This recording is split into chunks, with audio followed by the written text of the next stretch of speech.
butt stuff.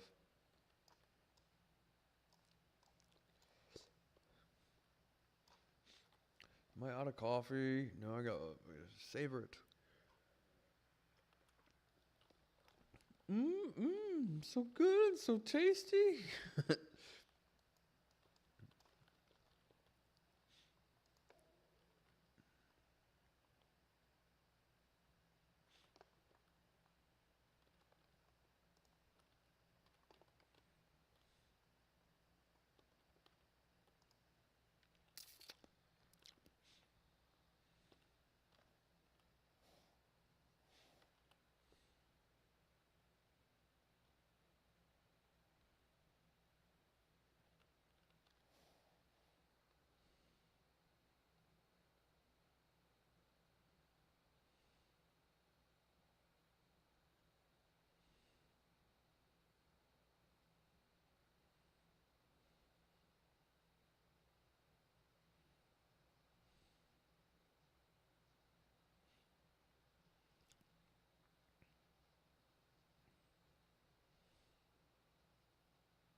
Hello? Hello?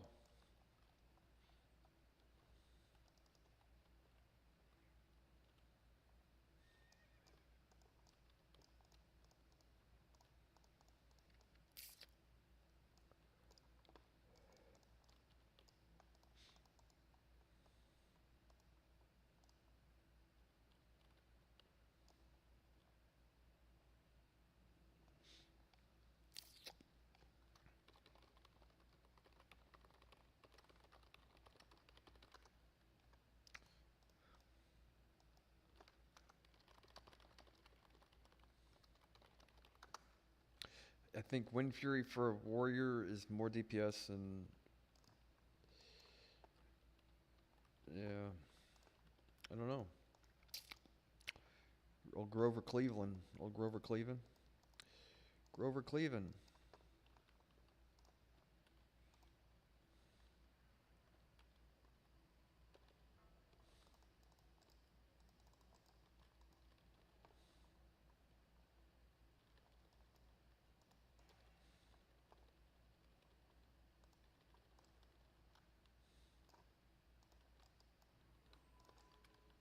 God damn it. I was trying to get over there.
My shoes hurt.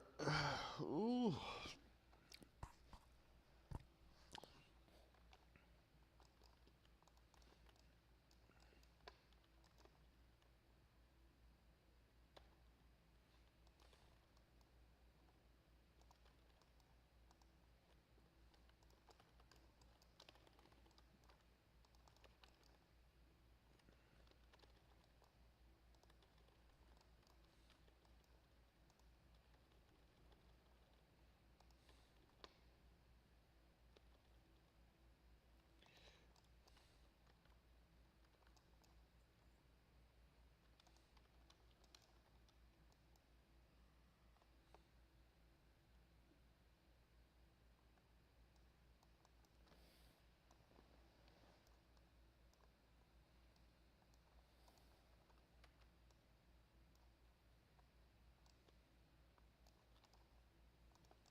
Ow. Hello? Earth to Matilda. Where the fuck was that? Why was that noise? That was loud.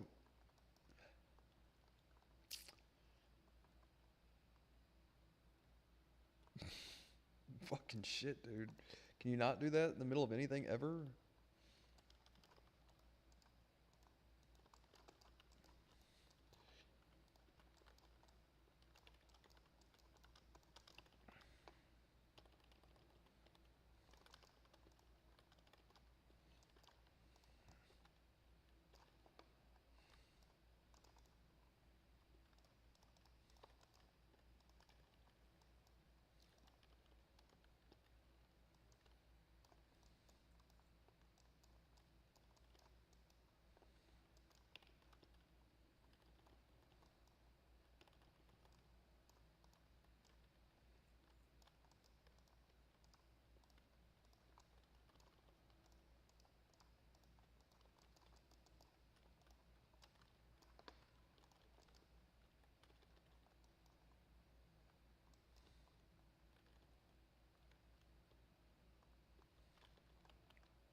Oh, fuck.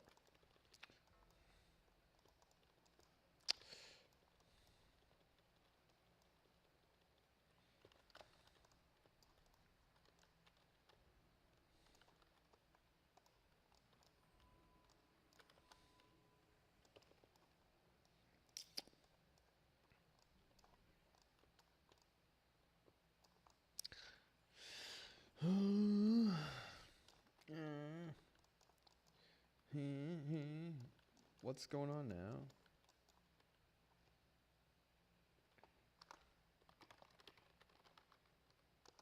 There's like I feared like a cockroach or a squirrel or some shit. There it is.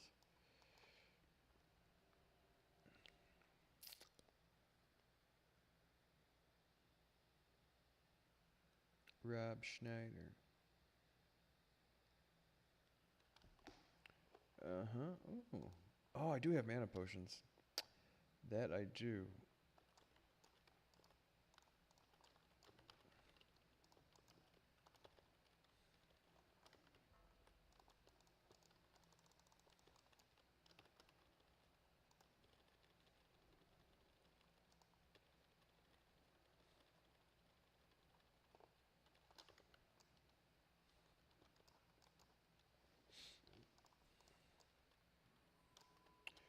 Where I had them in my bag. I still have them somewhere near me. Yeah, I need to go get a bunch of these things.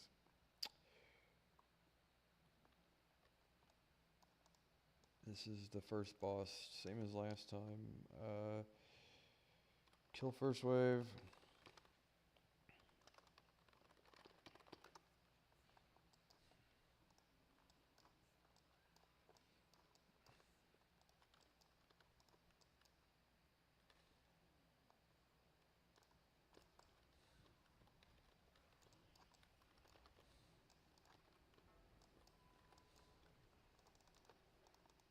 God damn it.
Cleve Martin. Cleve Martin's pretty funny. Pretty funny. I just now saw his name. Cleve Martin. Got Flay Parker, Cleve Martin, the whole gang's here. All the fucking, what are they, the boneheads, carrot top of comedies. The helmet with the bones on it. Oh, look, he's a real bonehead, right? Steve Martin humor. Although I'm pretty sure Steve Martin's super funny. He's also super good at banjo. Yeah, actually, I think he's in the Bluegrass Hall of Fame.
wind wall totem. The fuck is a wind wall? I haven't seen that in a while.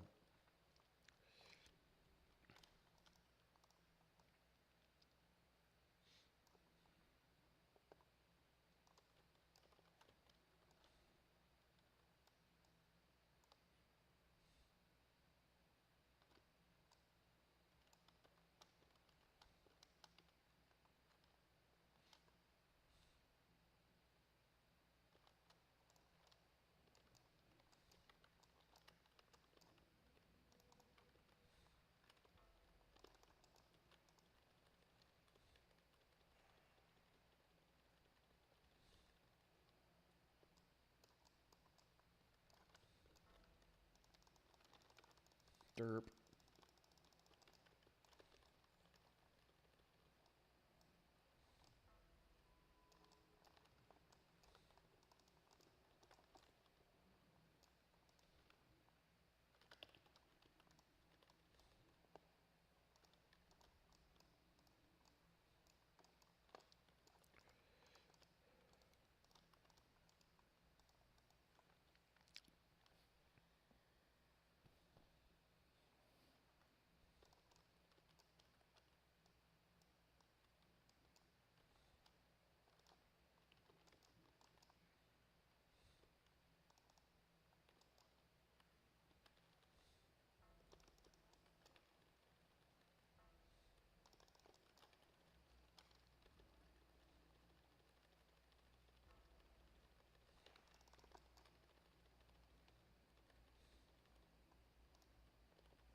Oh, 11 things of water. Does the mage have? He doesn't. He only gets the new water at 70, I think, right? Which I remember it differently. It's the Mandela effect.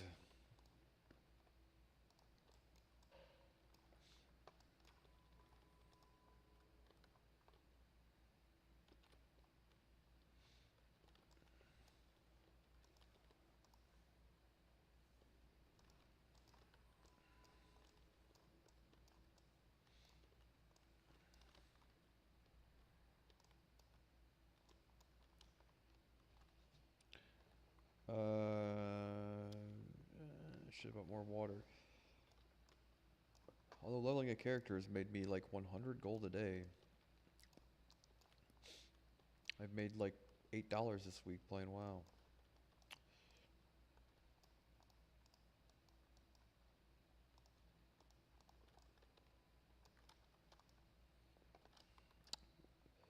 I got more water somewhere, I just don't know where exactly.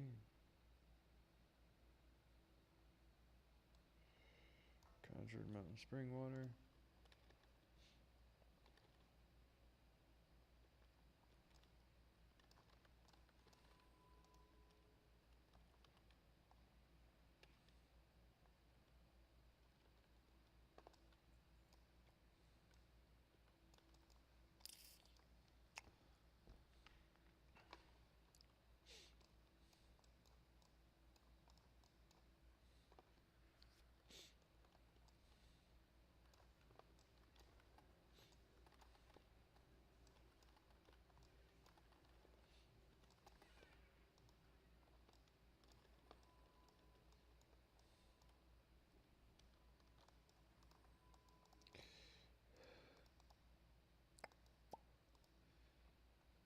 I think those are ghosts.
He DI'd the mage. Oh.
Why are they all screaming?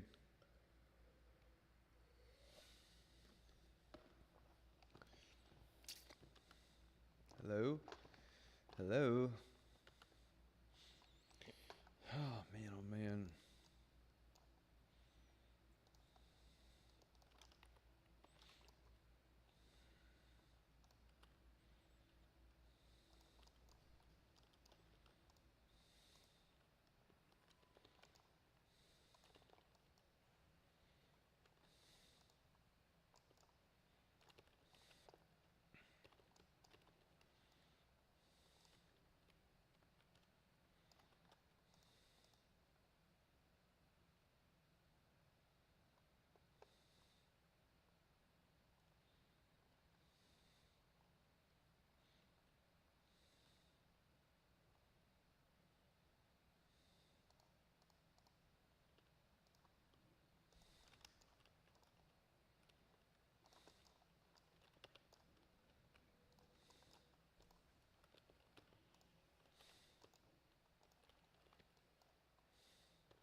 Keep forgetting that I don't have silence.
Oh.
Saga.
A few seconds,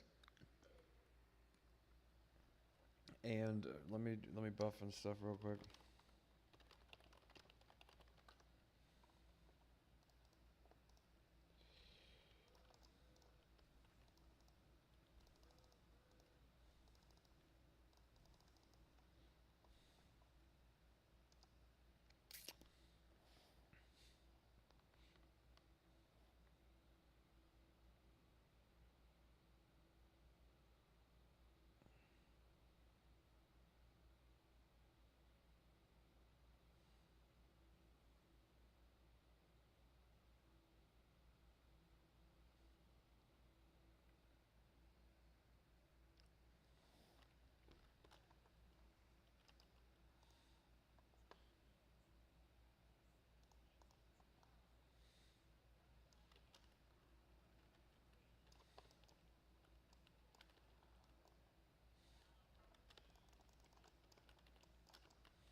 huh. We need to cook our rice and chicken for the day.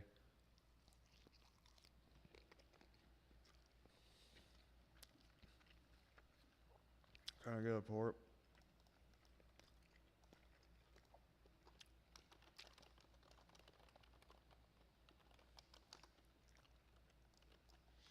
Oh my god. So I'll be right back in a few minutes.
So I tried my new mix for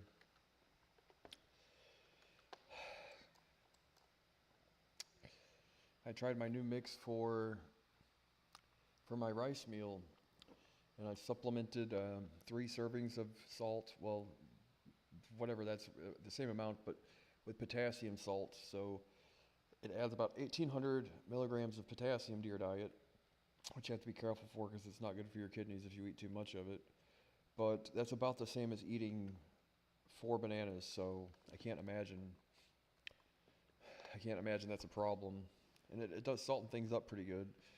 And then I added 6 servings of Worcestershire sauce, 6 teaspoons or tablespoons rather, and to the rice. And then I added I added 2 servings to the chicken, and then I added 1 serving of the salt to the rice, and I mixed it all in a pot.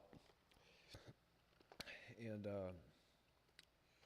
we're gonna see how that does. You know, and that actually boosts my electrolytes. Now I've been taking calcium, magnesium, and zinc for a while, but if I drink as much water as I do, you know, and adjusting, they say like you can expect a little bit of brain fog and you know, a few other things like lethargy if you cut your salt out of your diet as much as I did, which in all honesty, I wasn't even tracking this shit, but if I were to go through and just make food like I did the old way, I would probably realize I was probably eating like 8 to 10,000 milligrams of salt a day, and I've got it down to like 3. So they say though that it's not unhealthy to do it that quick. It's just expect some kind of side effect from it. They said lethargy and brain fog and shit, because it is an electrolyte, and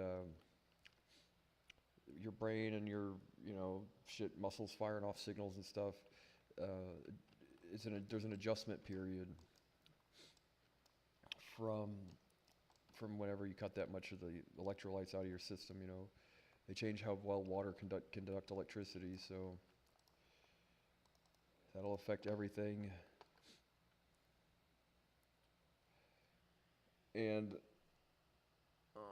Jerry, that being said, though, I think it's a good choice.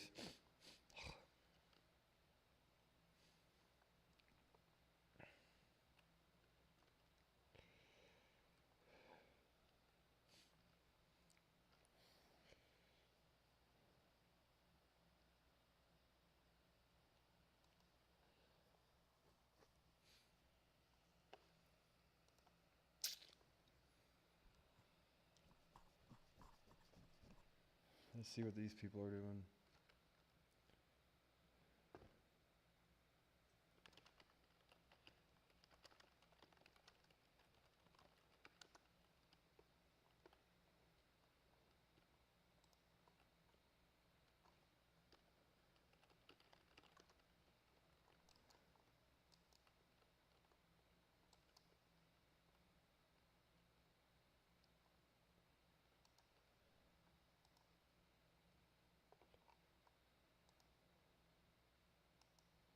Harry Portis.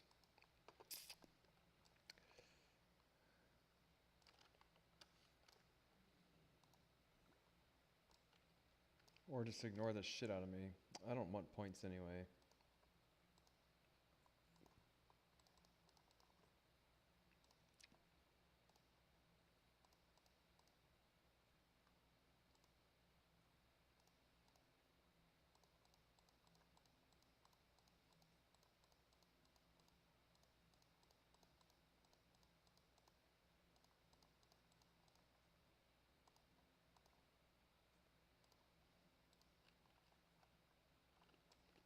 Let's go sell all of our greens on the auction house.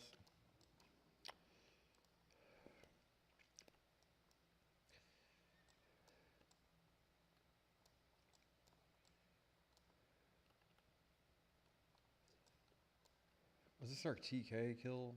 It was. So without a Shadow Priest and all that stuff, I still did really good on that fight. It's just, I could have done more on the AoE. I had 2 of those goddamn disrupts and forgot to use the staff buff because I've never been hit with the debuff before. In all honesty, someone else in the guild like a few weeks ago was like, I should still do it, but they said, don't worry, I've got a macro that spams it, so don't do it, you know. And then I never had gotten the disorient before, but I guess maybe that person died or something, and I ended up fucking eating 16 seconds without DPS, and that was shitty. On top of that, I didn't AoE as much as I could have, which was about, still have to make it for 130,000 damage. Yeah, Shadow Priest would probably do that.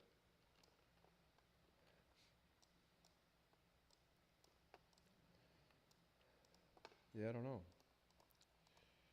Anyway.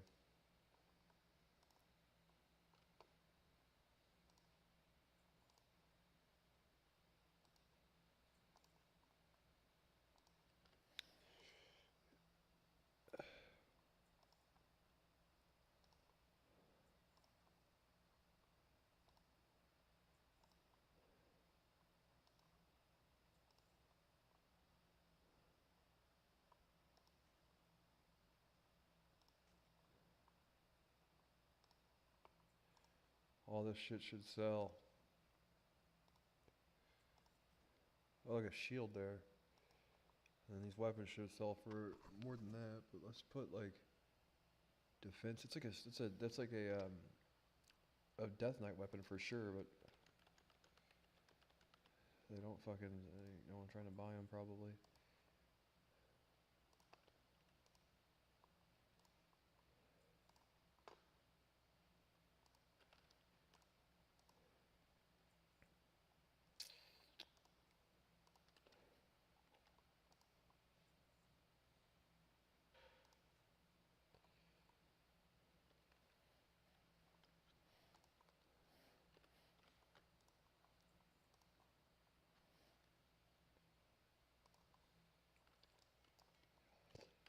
Well, no.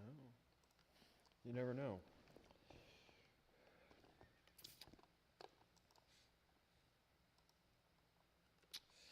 Nexus key. I'll have to get Sunfire on it though.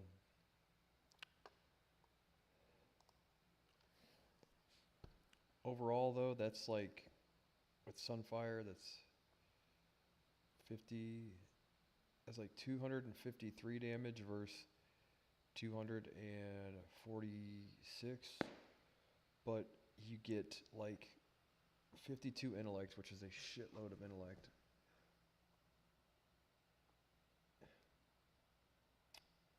Yeah, I don't know. The Fang is, I think the Fang overall is better, but they keep giving them to Paladins, so I'm like, is that going to be the trend? You know, it'd be silly not to take the Nexus key. It's super good. 51 crit versus 23. It's 32 int versus 52, so, which if I was a gnome, I'd get more from it. Serpent Coil Braid.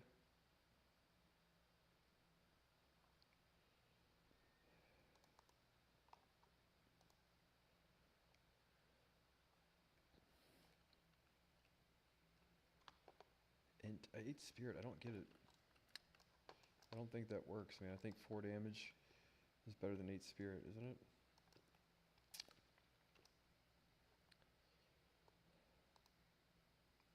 Yeah, the Fang is better overall. Don't get me wrong. It's like, what's going to wind up happening? You know, they'll end up getting the staff.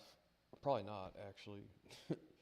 Knowing my luck, I'll probably not end up getting the fucking thing. And then what's the Fang of Leviathan?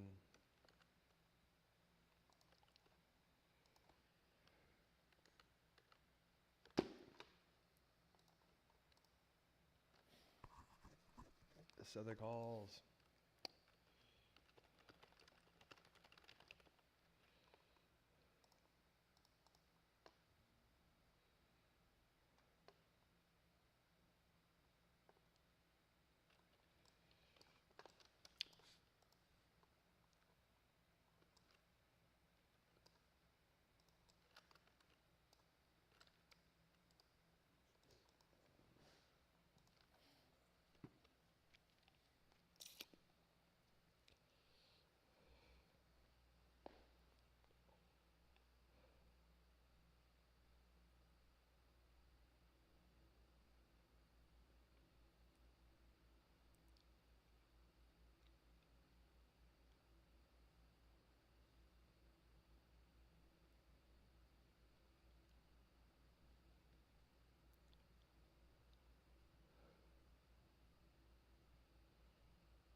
Crazy, dude.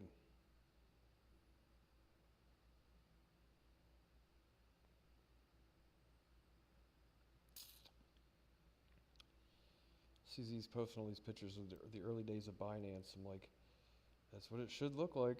That's exactly what it should look like. Crazy. Yeah, I think anything more than that's egregious, right? That's exactly what it should look like. Foldable chairs, collapsible tables, and goddamn hotel room carpeting that you'd expect to find somebody's bloodstains on if you bought it elsewhere, right? Or like it looks like a backroom sequel, the sequel to the Backrooms or whatever.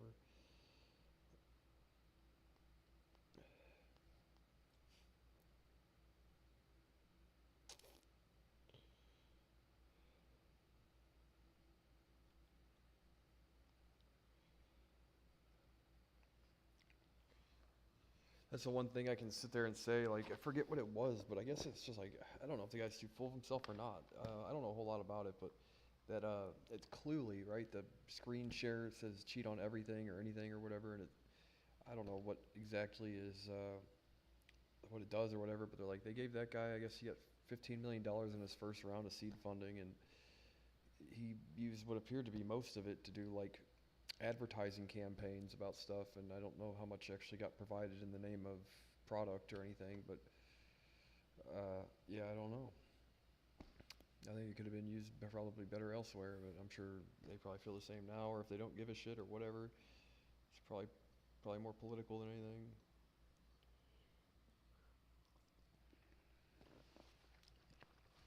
But what was he doing? Like, he bought like a I forget what it was. It was some like absurd ad campaign he put together to try and make the product viral. And then I don't know if he ever got more than one round of seed funding because of it. I also don't have hardly like any, if at all, facts about what happened, so I don't know. But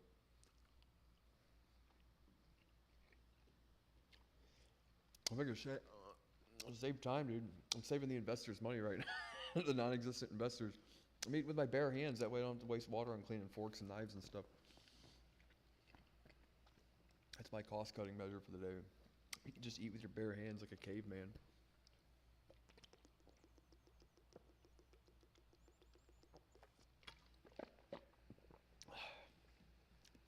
I think living in my shed for most of my life.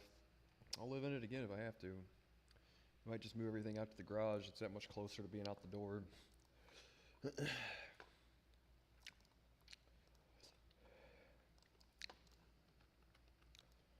Then again, Mormon. Where else am I supposed to stage Mormon Project Mayhem though? I gotta think. Mormon Project Mayhem. I can't just up and leave. We have Mormon Project Mayhem to engage with or whatever. All right, gang. Grab your toothbrush and your bucket of soap water. Let's go create some mischief. I don't know where to turn this quest in at. Right outside? Guy? Where's Guy at, Guy?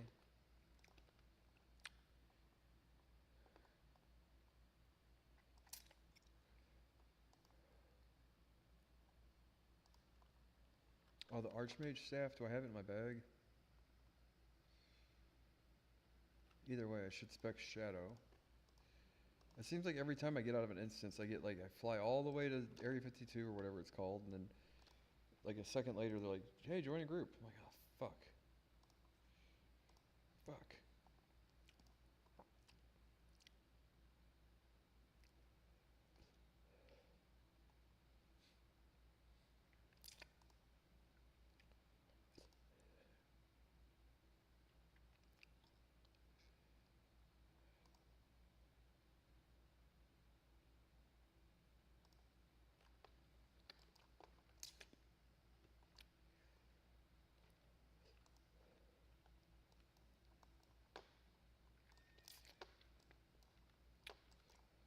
Now, where in the goddamn Mormon Project Mayhem? What's the first rule of Mormon Project Mayhem?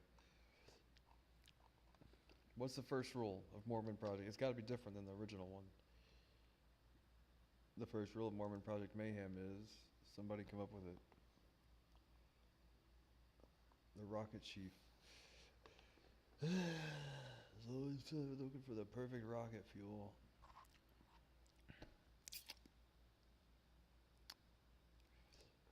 And then turn it into, find the flares, and they're shale all over the place. Purple rocks, it says. Right, and then what? To Boots. Boots is dead right now. That's shitty. Should you use your jumper cables? Does he resurrect every time the server resets, probably? Alright, I guess we gotta do something else for the time being.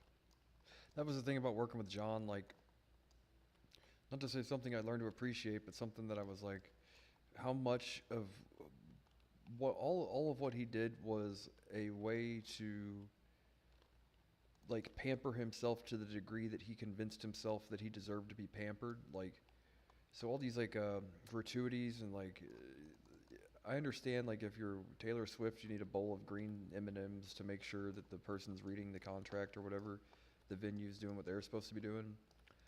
But all bark, I just say no bite, but like all talk, no action kind of shit. And I got to see firsthand how much like some of the shit's like whatever, you know what I mean? I don't know what you call some of these people, but I got to see firsthand like just whatever amount of mismanagement you want to call it, that like how much to say was wasted. Like if you were trying to build something that you thought actually had the potential to last, you know what I mean? And the thing is like some of the stuff did have the potential, but he had no intention on making sure that the shit did survive or was seen through start to finish. He wasn't about even trying to do that. And in all honesty, he was so against it, he prevented me from doing it. You know what I mean? And a grifter. So anytime there were something potentially legitimate or had some sort of potential to be, you know, fruit bearing or whatever, he would be the type of person that would just try and destroy the shit. You know what I mean? And there were instances where he purposely went above and beyond to destroy the things that I saw that potential in, and he didn't necessarily see it as any other way but for that guy, for him to get paid. And when he would start like an obligation with a business or whatever, promotional, whatever you want to call it, he would start that way, and then like the list of demands got larger and larger as time went on. And if they failed to provide like any one of these, just and the thing is like, all while him providing nothing tangible, you know what I mean? Like nothing of substance to these people. Had no problem taking all their money, promising them all these things, getting them to agree to some formal business or informal business relationship to eventually to be formal. And then, but that was just like down a path of completely unreasonable narcissistic behavior that led to like the ultimate falling out with these people. You know what I mean? Like, whoever it was, you know, I've got a few examples. I'm not going to put anybody out there like that now, but in all honesty, I don't know. With some of them, I know some of them were really well intentioned, right? Especially early on, before like he started some of these ventures with these people, and then and then shifted towards something else. When the idea that like, well, this is something that's going to take a few years. It's going to require your input. It's going to require you to be present, beyond the point of just when there's a conference to speak at, and the company can then compensate you for your time, and then you speak on stage and all that stuff. Like, that was the only things he was willing to do. So if his presence in a project ever extended beyond like them basically throwing a pile of money at him, having him speak at conferences, and then them paying for his hotel and paying for all of his security and doing all this shit, like if it didn't consist of it consist of that, then he didn't want anything to do with it. And if even if the relationship initially started off as something that could have been legitimate or was legitimate until he got involved or like shortly thereafter or whatever, the thing was though is like he sure as shit did his he put forth the most effort possible to try and wreck and ruin shit. In all honesty, and like go ask, let's say, a Trail of Tears, but I mean the people that had it the worst are the people that had to fucking live with them. You know, like there's probably a whole bunch of horror stories from business partners and things and people getting fucked over. But like, I remember one point in time, the company he was the CEO of, he was still the CEO of the company, and they were like, "We can't approve of what you're doing." You know what I mean? And he's just basically told those people to go fuck themselves. You know, and tried in true fashion, that is how he is.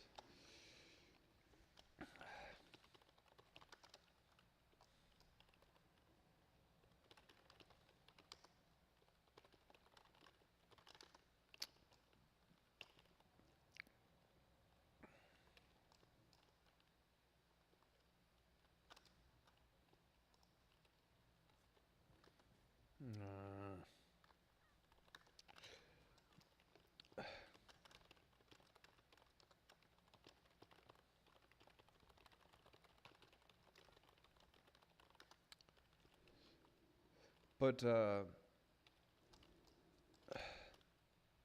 that being said, like at the point in time, I felt like what we were trying to do, foldable chairs and foldable tables would have been more appropriate. That's all. Lesson learned, right? I wouldn't sit there and say I have to be a martyr for that idea, but I would say for what we were doing then, I would feel that collapsible tables and foldable chairs would have been far more appropriate than what the accoutrement were for John, right?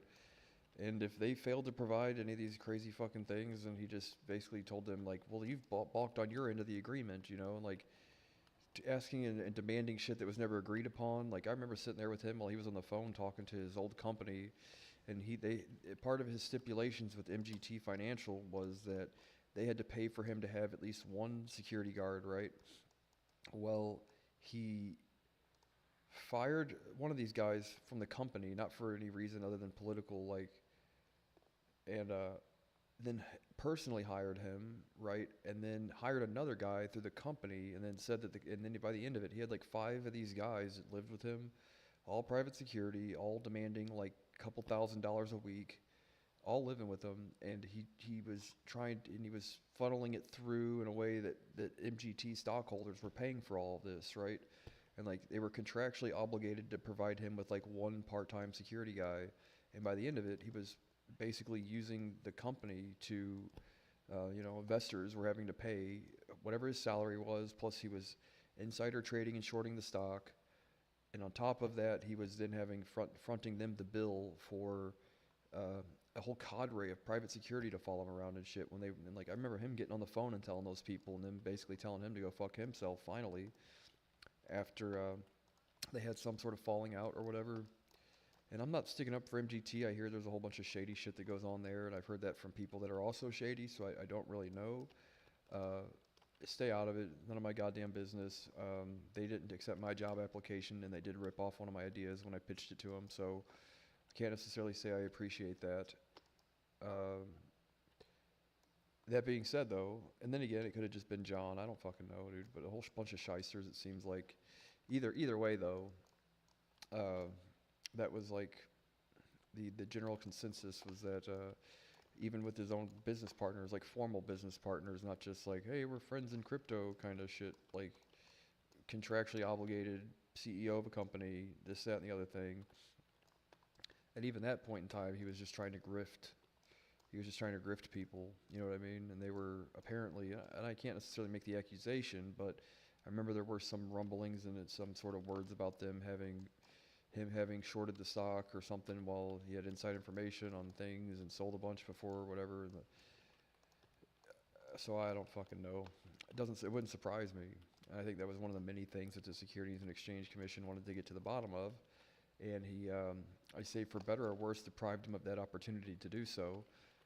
Can't say I'm complaining, but I would have liked to have seen him get extradited and have to explain to a court all the shit that he did. And on top of that, be personally accountable for the shit that he did to me and all of the other people, because I guarantee you, once it got to where like they had him in the United States, they weren't going to just be slapping him on the wrist with like IRS and SEC stuff. It was going to be like real deal big boy court shit, and he knew that. For sure he knew that. And that's why he apparently killed himself, because he knew his day had come. That he was going to have to be accountable for like all of the shit that he did to people. And yeah, so like I said, at the time, like, yeah, like I said, I'm not going to be a martyr for that idea. Like, no, we have to sit on foldable chairs and collapsible tables or whatever. But I think given that stage of what we were doing, I'm like, 4 and 5 star hotels and per diems and all this shit, like, or whatever, the Ritz Carlton, the whole nine or whatever. I'm like, I think that was a bit egregious for what we were trying to do, and he obviously didn't see it that way. And if they failed to meet that whatever non-legally binding informal obligation, almost or non-existent, that was often his reason for falling out with these people, is make ridiculous demands and then make it seem like it was their fault when they couldn't meet these impossible to meet requirements, right? I listened to him do that a whole bunch of times, right?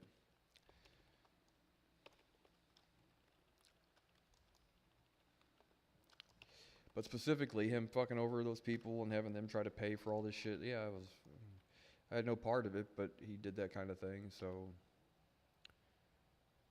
yeah, I had no any sort of working relationship. I don't know any of the people from MGT or anything, but at the time, though, it was one of the biggest mining corporations on planet Earth, you know, cryptocurrency mining operations.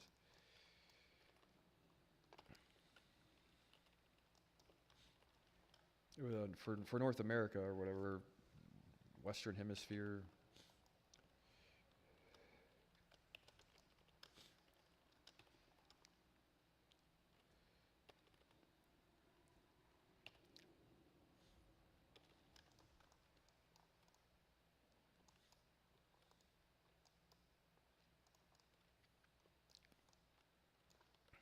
I went to go get water. Derp.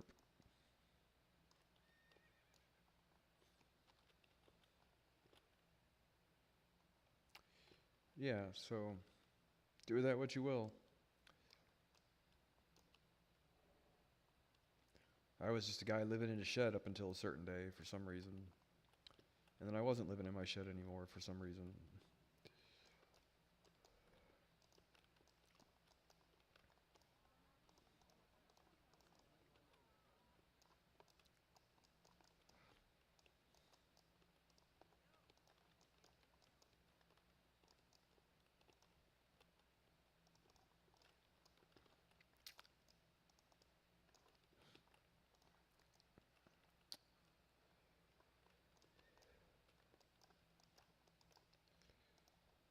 Where is the food and drink vendor?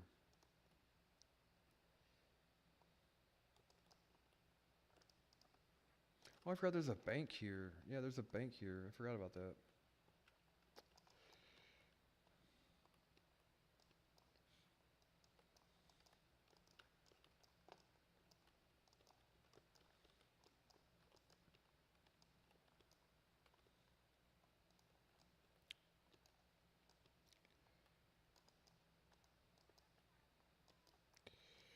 Where is the food and drink vendor? Usually the innkeeper sells it. They don't have a bar here. Just a regular innkeeper. Is there a fucking...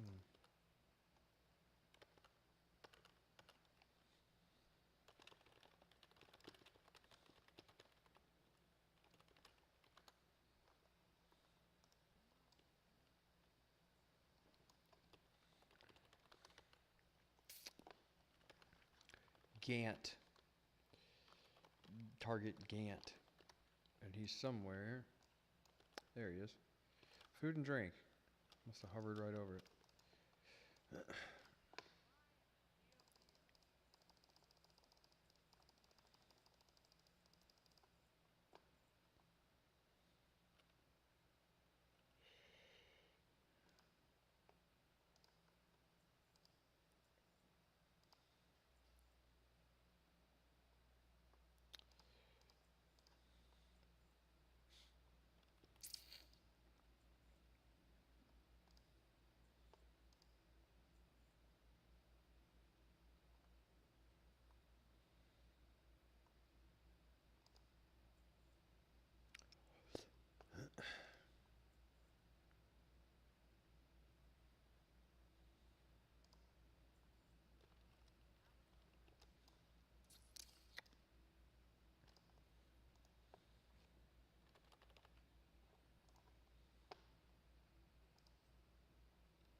Hopefully my rice cools down so I can eat it here soon, but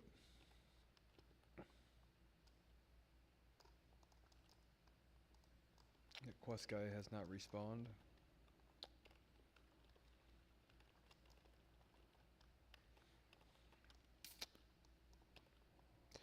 Yeah, I don't know whatever happened to Cluely. I haven't seen it much in the news. I guess they're still doing something, but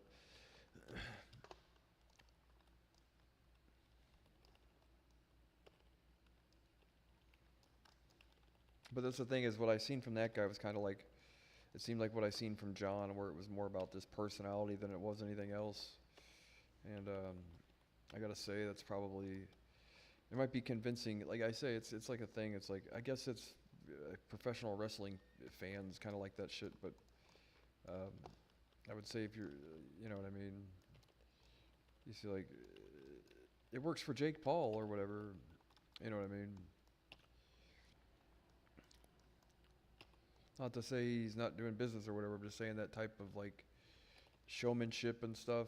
Um, it works for somebody who's that's their shtick or that's what they do for a living. You know what I mean? Where it's just I don't necessarily want to see that kind of thing from like a person like, hey, I trusted you with $15 million and this is what you did with it. I would be like, hey, can I give like all that back then?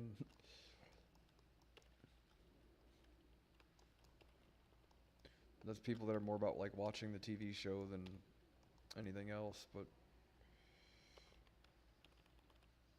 and don't get me wrong, there's nothing wrong with being entertaining. It's just time and a place and at what cost, you know.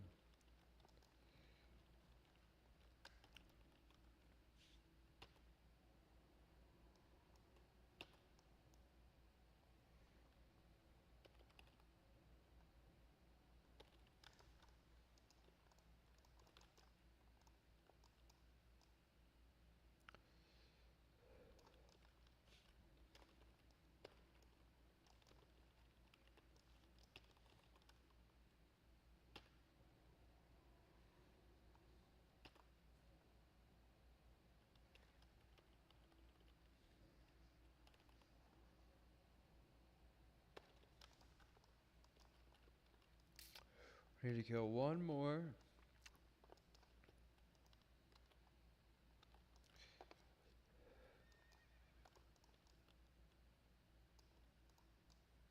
Or we need to get one more thing to drop, rather.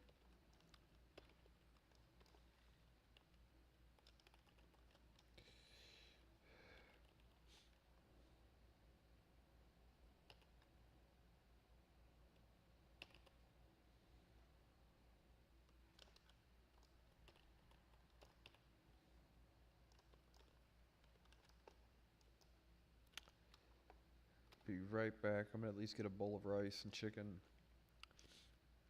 and see.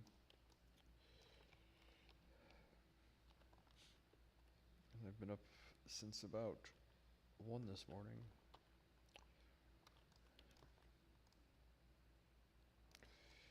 There, where is it? Why won't this guy respawn?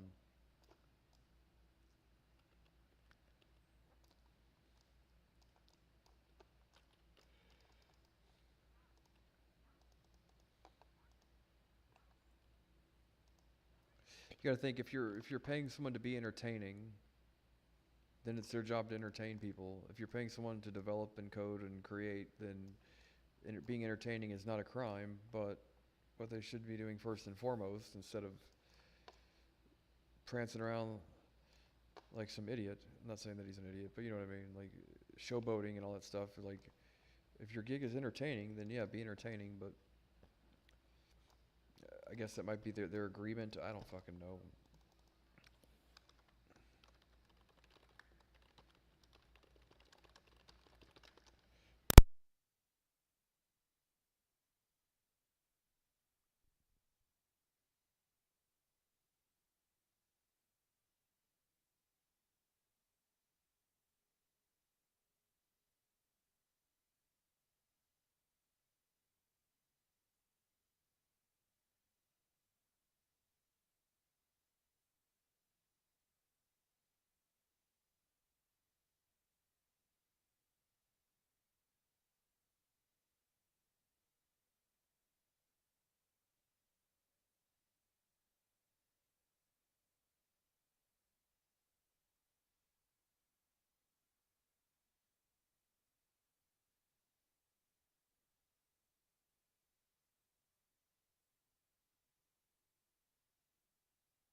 Hello, hello, Jerry. So we're going to see how well this turned out. Much better. Oh, yeah.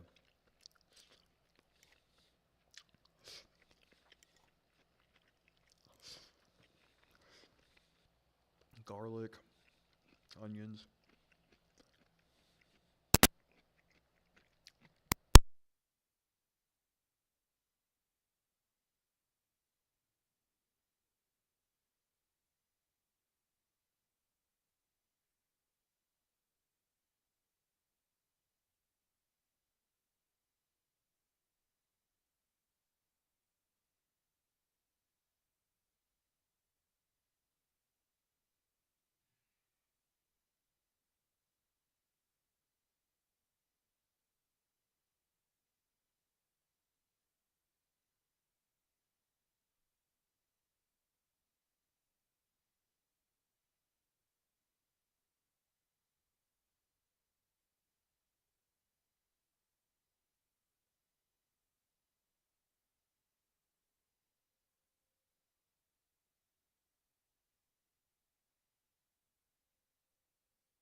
Yeah. Right. Right. Man, oh, man. That is good. Getting used to the adjustment. And rice and chicken and all that.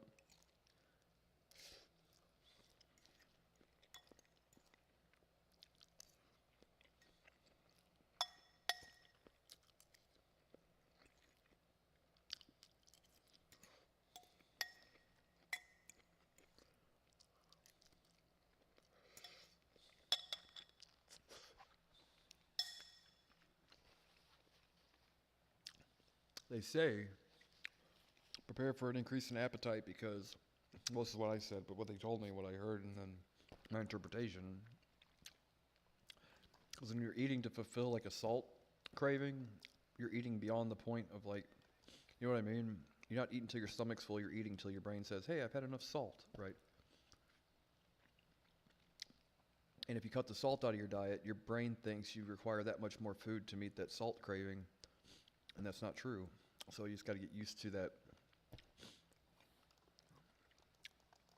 adjustment period. They said a couple of weeks it should just be normal again, but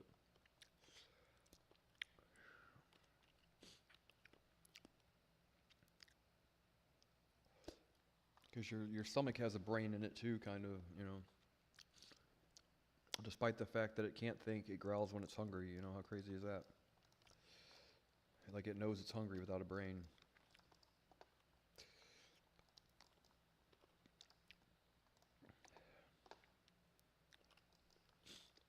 Oh, look at that guy's got a fucking weapon there, doesn't he? Oh my god, guys. Where's the other person?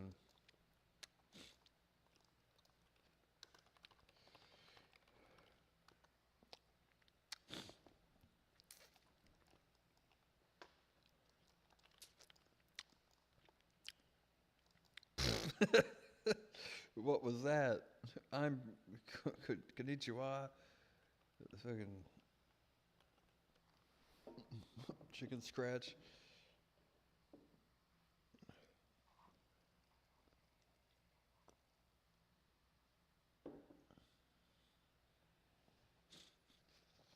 All right. Shadow resist.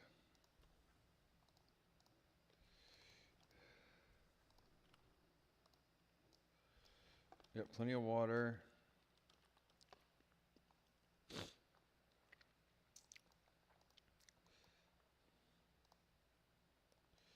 These guys are both level 70.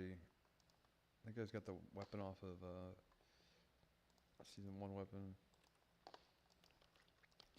That's cool though. I can ask the guild if they'll let me loot sponge off of fucking Gruul and Mag, because I always tank the thing. Like, yeah, maybe let somebody else tank the shit, really.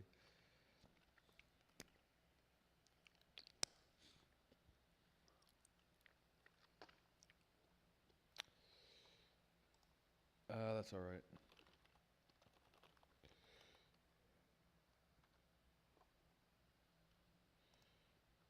This guy's trying to sell me fucking gear. Why? He's like, you want to buy these healing gloves? I'm like, we're in a group together. You can't just give them to me for 7 gold, really?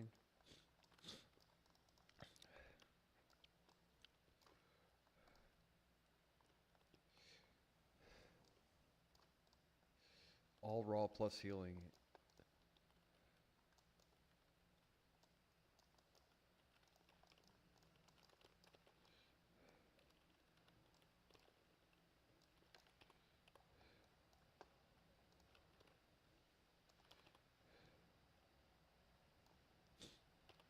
It's so much healing you do for sure Shadow. I love it. It's so cool.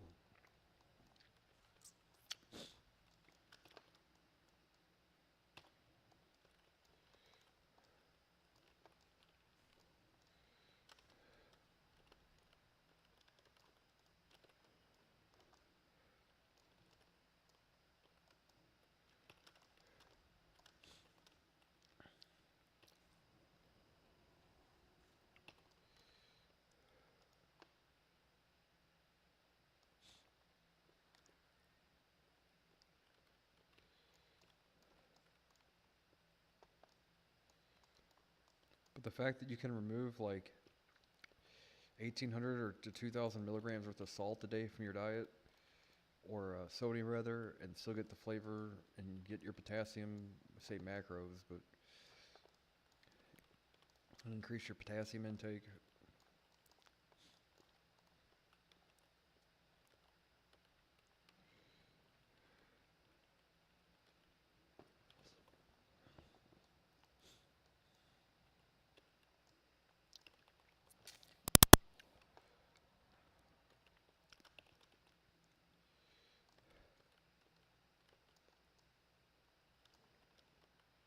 Oh shit, you guys can't see my face right now.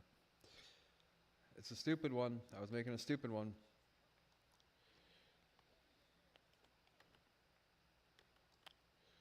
Making a stupid face. You guys couldn't see it though.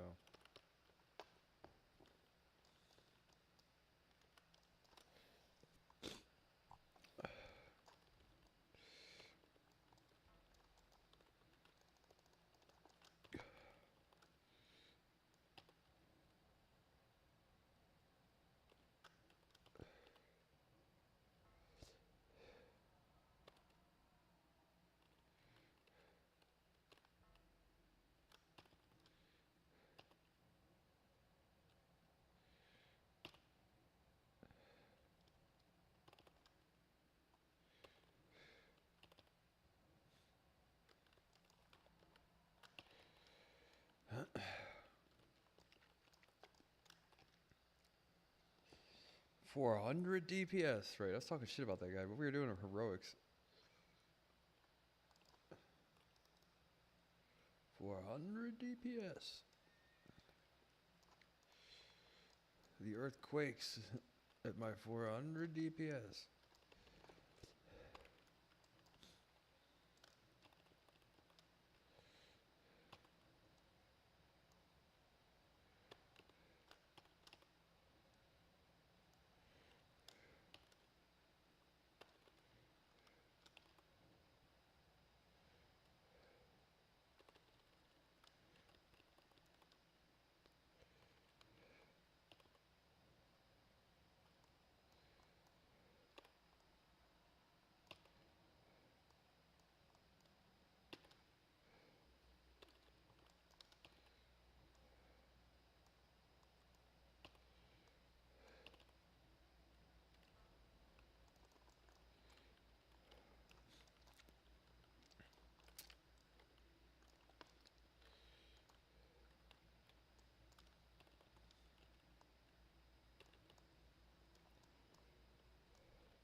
I need my weak auras to show me my fucking things there. Like which of my dots I have up and how much time they have left and all that.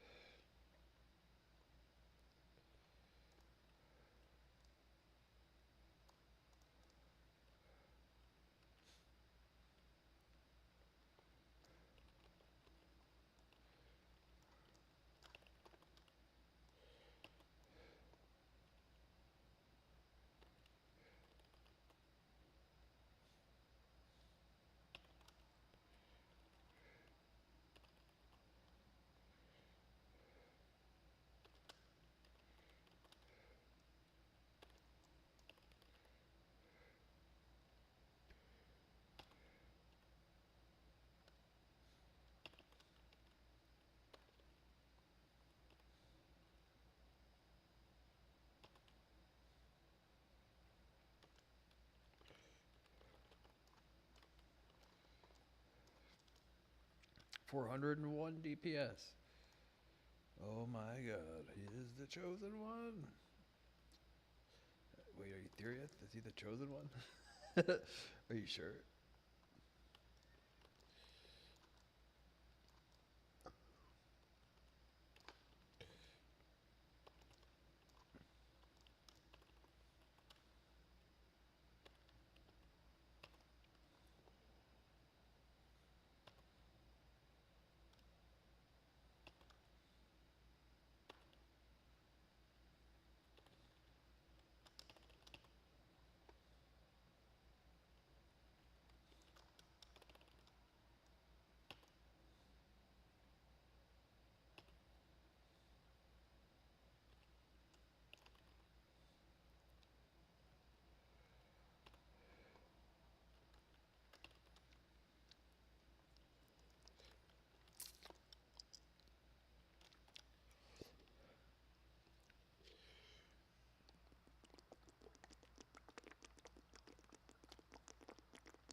Oh, Jerry.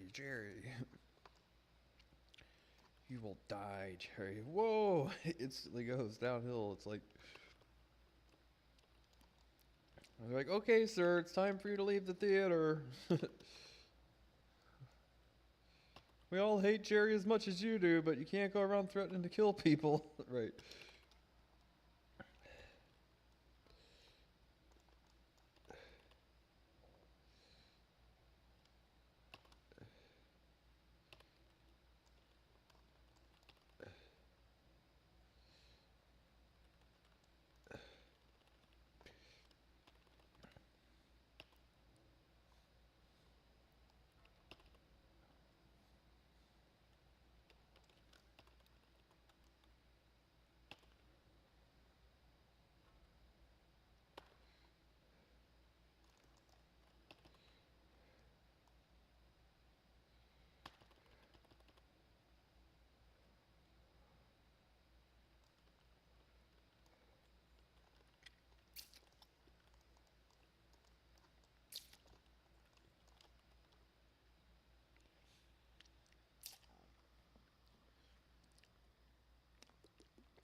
Guess you're right here, Evan.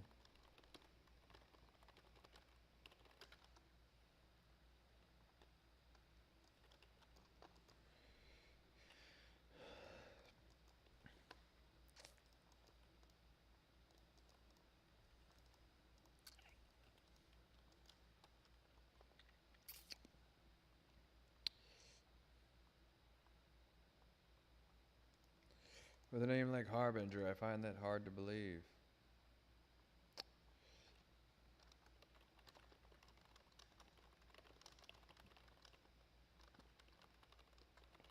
I find that hard to believe.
There we go. That upped my DPS. 470 DPS. So now we know. Better way to do that.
Crocodile Dundee's nuts.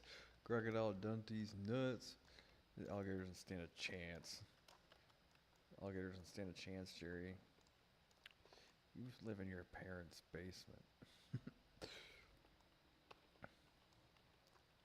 You fucking idiot. He calls a guy a fucking idiot, dude. He goes, you live in your parents' basement, you fucking idiot. Upset for no reason, too. Just pissed off, screaming at some kid working at a movie theater. It's one of the funniest things I've ever seen.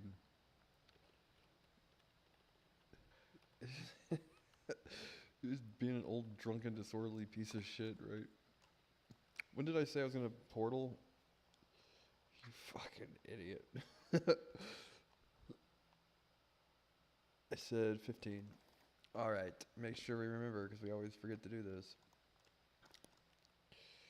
You live in your parents' basement. I pay your salary.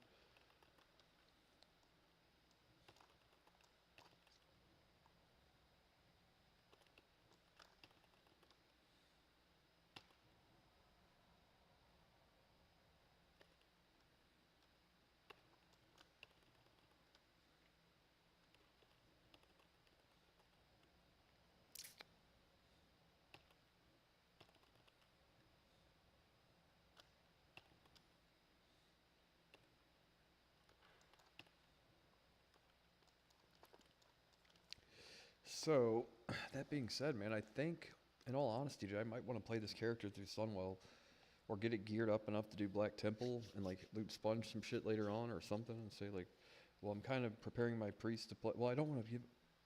I want to play fire through Sunwell. I don't want to be like. I could join. Oh no, I can join their other guild though. I can join Defias Rebels. Bunch of no good ruffians. Slackjaw ruffians.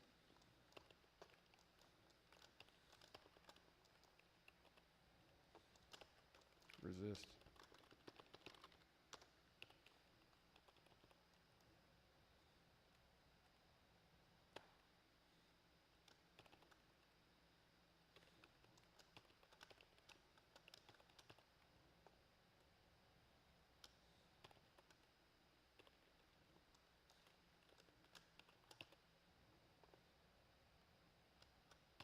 I didn't know we were on a boss at first, so I'm like, shit.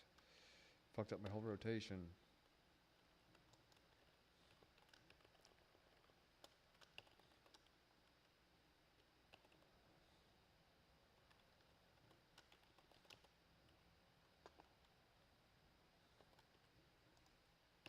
Whatever you do, Shadow Fiend, don't do any goddamn thing, please. Whatever you do. Slow down, Meatwad, you'll get us all killed.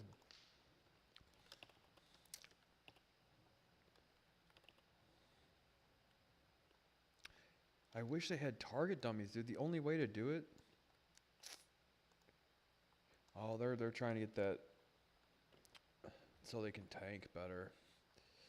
Yeah, I didn't know, man. Are you sure? Resilience lowers.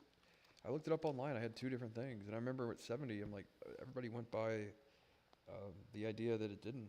You know, I remember them saying like.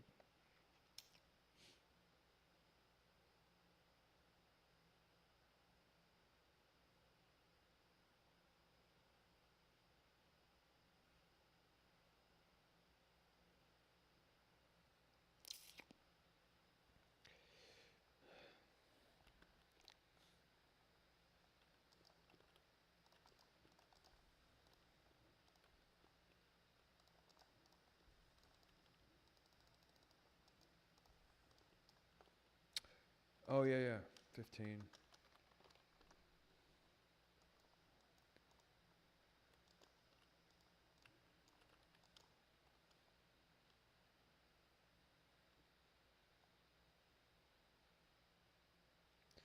You fucking idiot. You could tell it's the type of person that just sits on Roblox all day and talks shit to like to little kids and teenagers. Because nowhere else on planet Earth is that an insult, except amongst like teenagers and stuff. Where they say like, "You live in your parent." Oh, that's a sick burn, guy. Yeah, right. You live in your parents' basement. Or like that's something a 16-year-old would say to another like a 20-year-old on Roblox or whatever. Live with your parents. How does he know where I live? Oh, Jerry.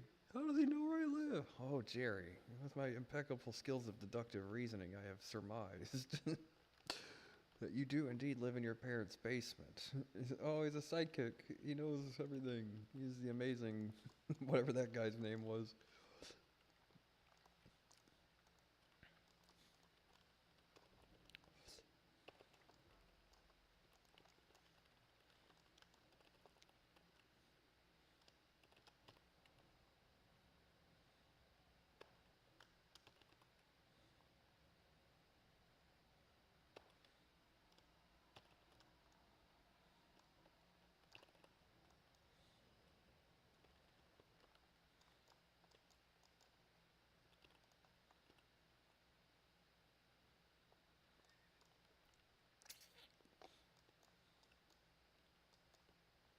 Why does it do that?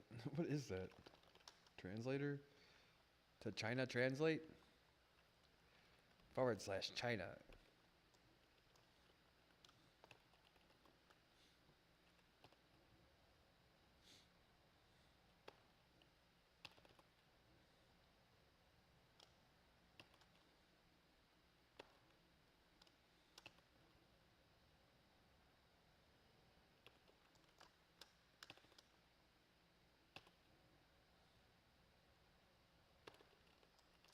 A new world record! It's a new world record.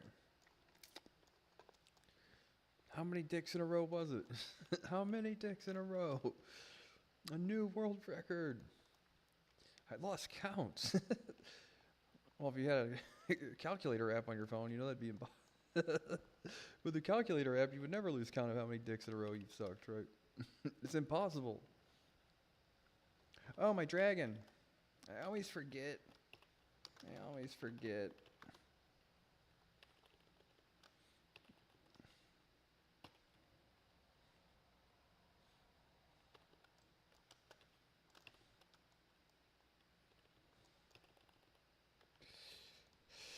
I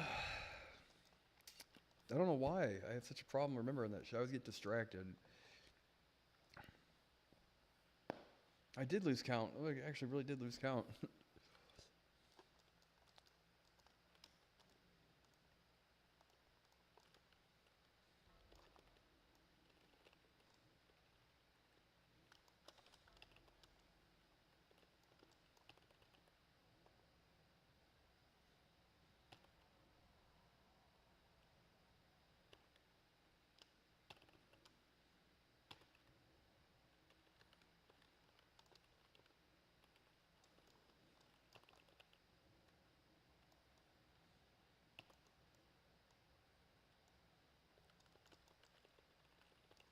Oh.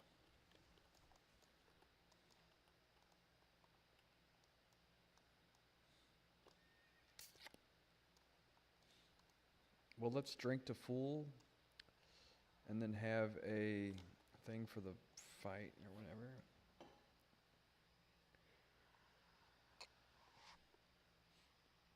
That way we have full mana for the boss fight.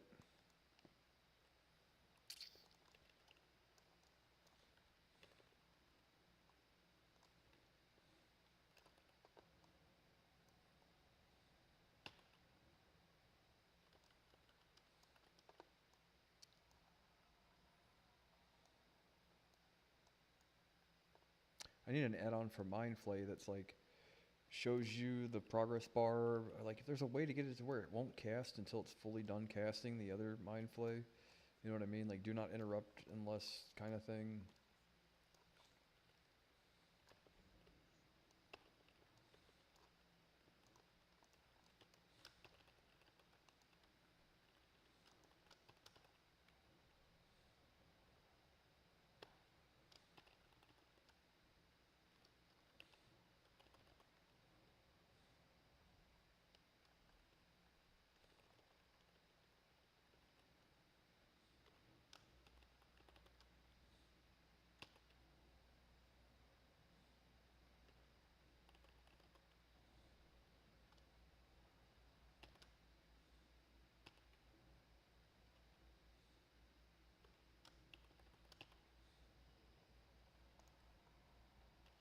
Ah, I was gonna get him with a shield there, and I fucking was like, wait till it's over.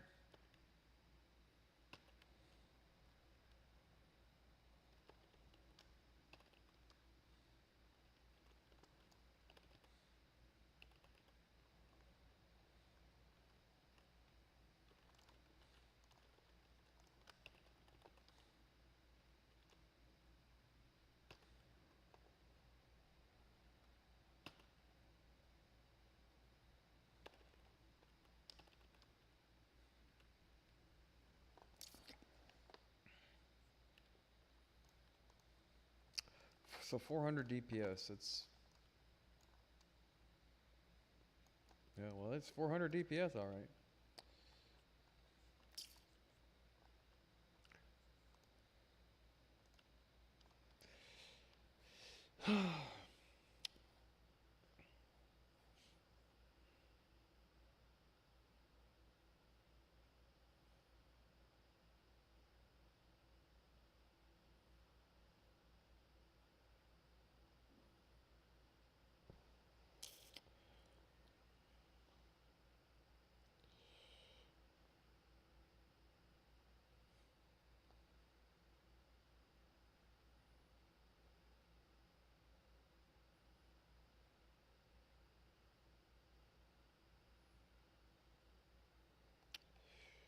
All right now.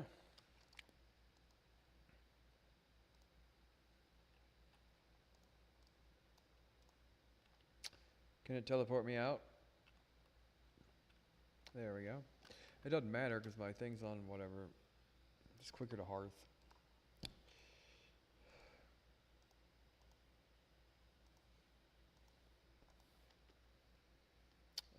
68.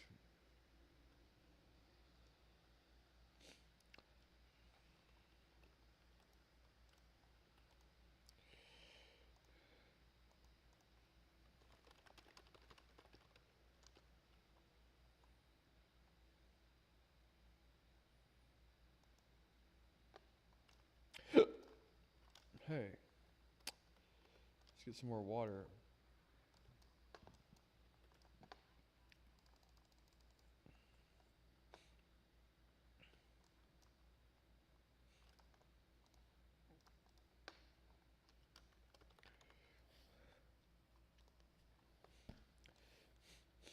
Alright. Some shit to kill over here. Boots is alive, thank God. Okay, the quest. That sounds like a Justin Roiland character or something from Rick and Morty, doesn't it? Use the elemental extractor before killing it, it says here. How does it know? That's what I need to be doing. Use the power extractor before killing it. On what though? Just says it. Is it this thing? No. The bottom's here. Hey there.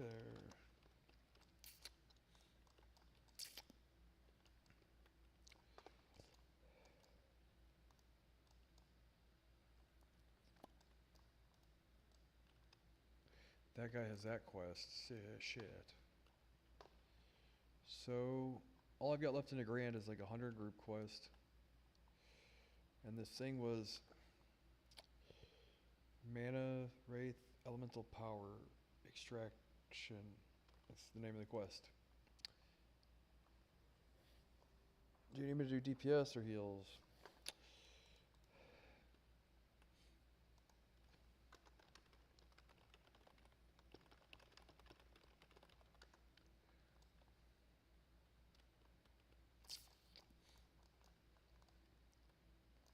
Out of all of the layers, out of all of the World of Warcraft, there's only fucking ever this many people.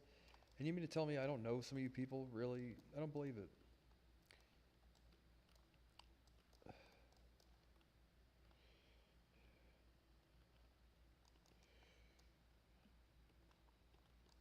I'll be right back.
Why does this look different?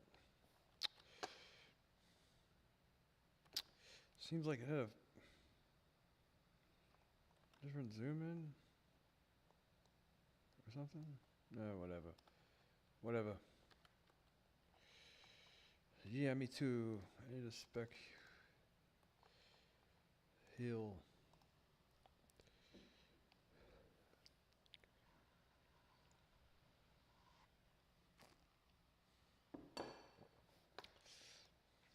Me too, guy.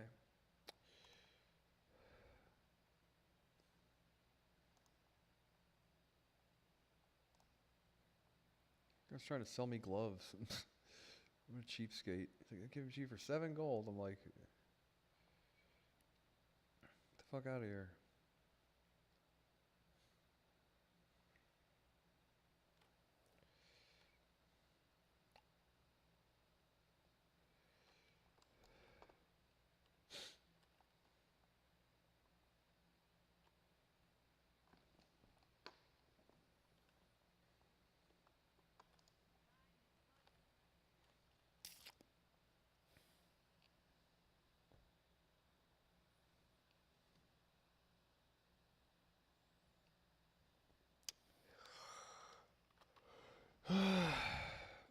Shattered halls. Can I do shattered halls?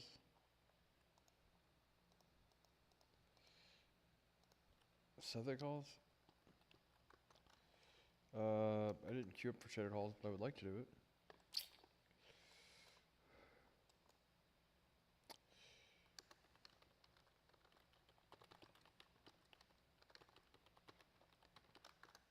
You're the party leader.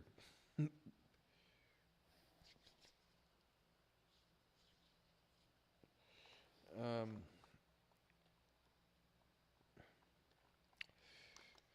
uh,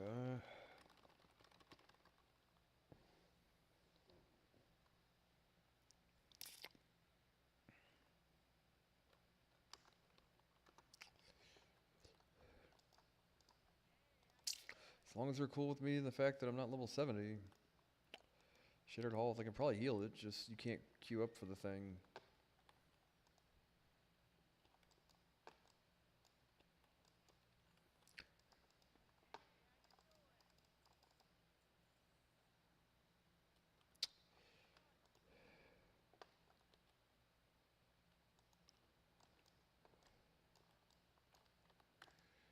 Okay, so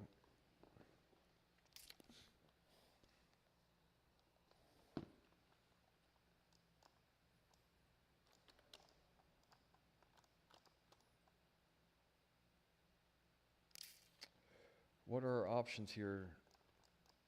Are 2 people headed there? I guess in reality, like, what does it matter? I should try to get there too, but it's gonna take me fucking forever because the flight is from here all the way to Shatterath. Oh. There's only one guy on his way there.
Cool, so I can quest for a minute then. Alright, now. Use the elemental extractor before killing it. We already read this part. Elemental. Extract 5 elementals. Power for the war chief. For chief engineer. Something.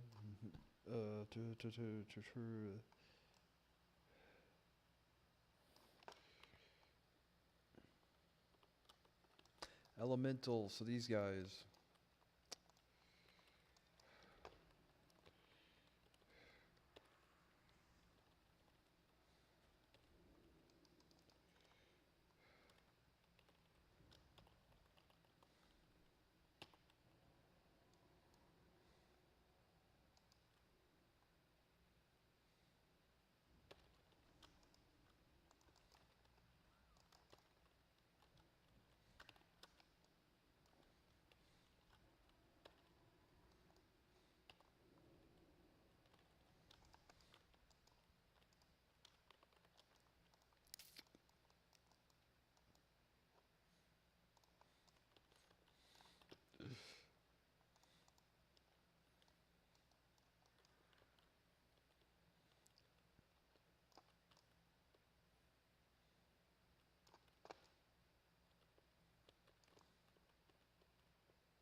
Come on now.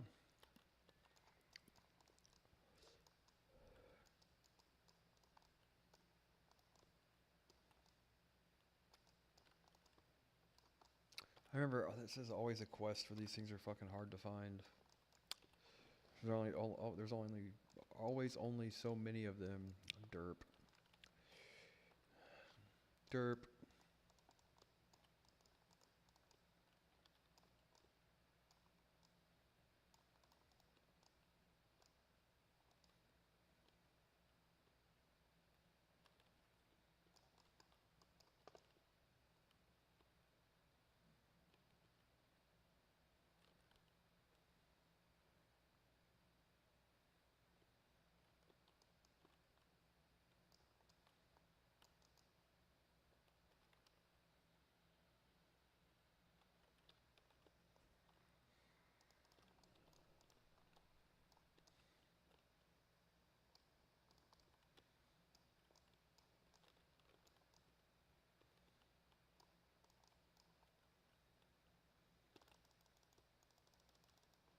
Right.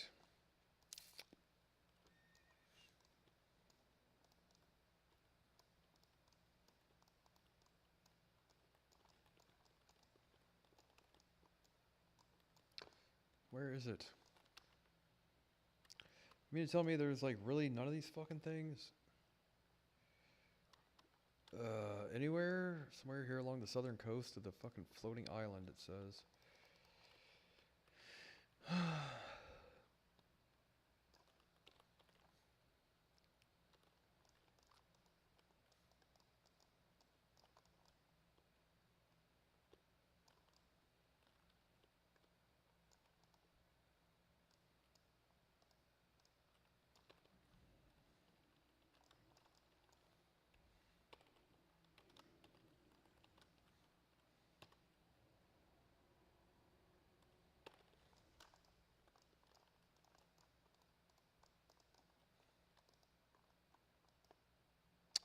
This quest is annoying too, these nether stingrays. I remember there's like 2 spots.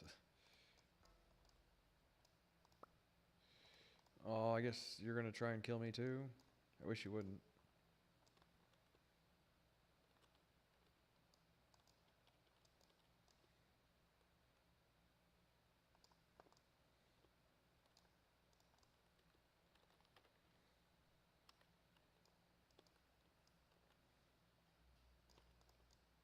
Oh, you can use it on either of these. Okay, cool.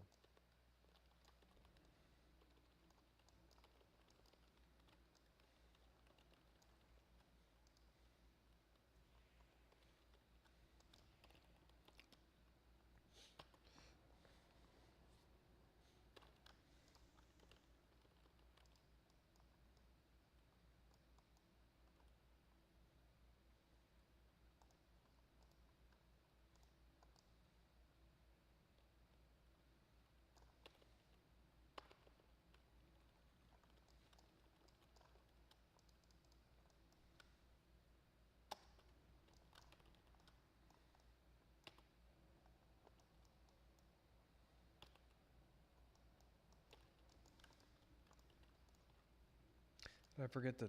No, I didn't.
Alright, now.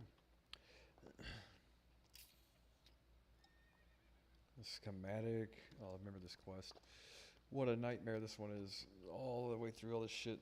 There's a demon somewhere, and there's fell hunters. You gotta loot all these goddamn spaceship ship parts that somehow magically just place themselves all through this guy's field of weird rocks and things.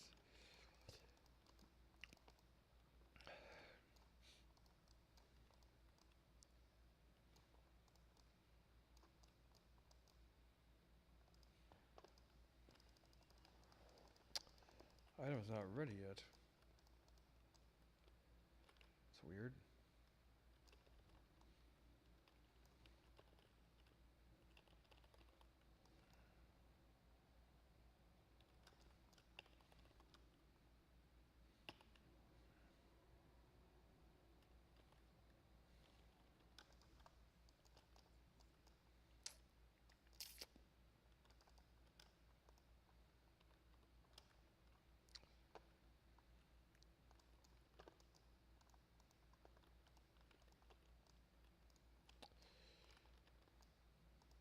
Yeah, I know, but they're like what I said earlier about all that shit I was saying about pump fun. You're like, but there is a certain degree of like what a company has to do and say like, well, fuck, you know what I mean? Say like bonding curves on their whatever stake weighted bonding, or not like bonding curves, but stake weighted lockouts for not I don't want to say the word premier, but you know what I mean? Premium listings or whatever, like sort by, you know, that kind of thing. Or give a whole bunch of people that purchased a shitload of the token something to do with it. And that sort, oh, guy, if I see you stealth, then I know you're going to try and kill me. Then, but there's a certain amount of that kind of thing that is like, it just is a good idea. You know what I mean? It's like, okay, how many steps towards doing things as much the right way as you can? You know what I mean?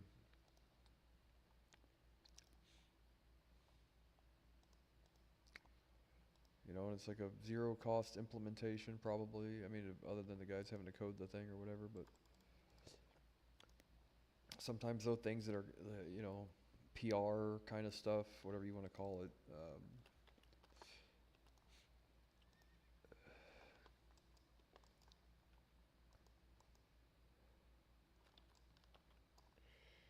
These are looking for nether stingrays. These guys are farming these things, so you know. But if it even if it does curb that just a little bit, I just don't want people to be fooled into thinking that there's any way around people being that way. You know what I mean? Fuck me running. There's no way around it entirely, but things that you can do, and I think a stake weighted lockout for to the point where at least everybody pump on Pump Fund launching something, especially if they launch more than one project. You get what I'm saying? It would be for either or, but I hate to see people launching more than one thing though. Dude, that shit bothers me. And that being said though, like some sort of lockout kind of thing would be great, or the ability to do so.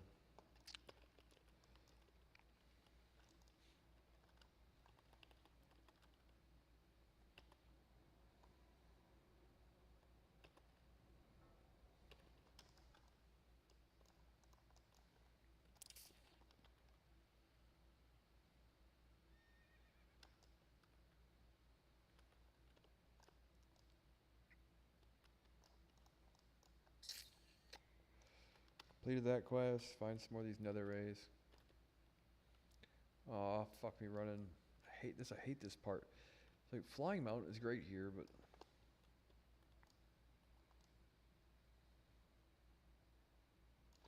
and all the time I've spent leveling my character, I could have spent farming.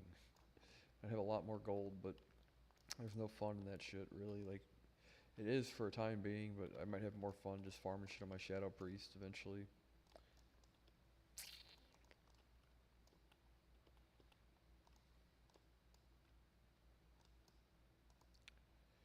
But like,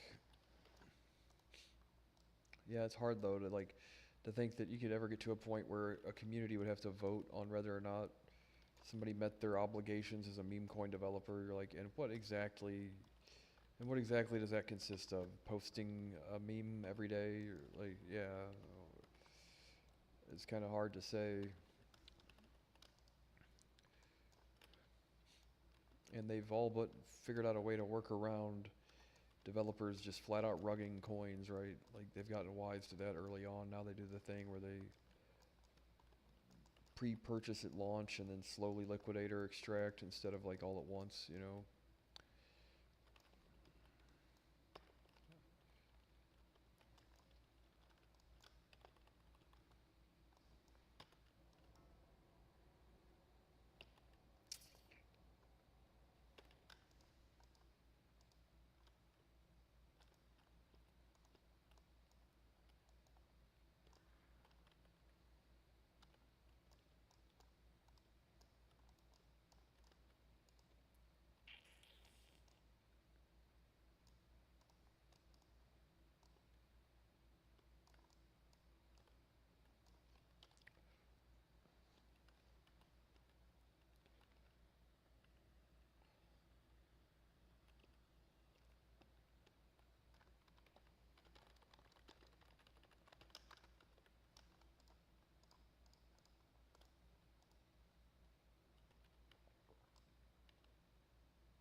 All right, summon me, goddammit, please get this over with. Do we need me to heal? These people want me to do Shattered Halls after this. Hello? You have the wrong elevator. You're calling me from a fucking elevator. What does it matter? Is there an elevator in your office building or one you access from the street? Is there anywhere on planet Earth that there's an elevator like except for Willy Wonka that you can get in an elevator from the street and go up and down from? There's some guy from India trying to scam somebody. They got like a list of phone numbers, and one of the phone numbers they got to try and cold call and scam the guy was like a service phone in an elevator. He's trying to get the guy in the elevator to like give him his credit card number and all this shit. Super funny.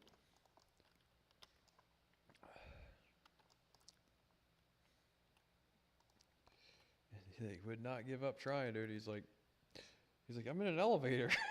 Guy's like, is it like a normal elevator? Or are they doing a magic trick? Or does it fit in a box? Right?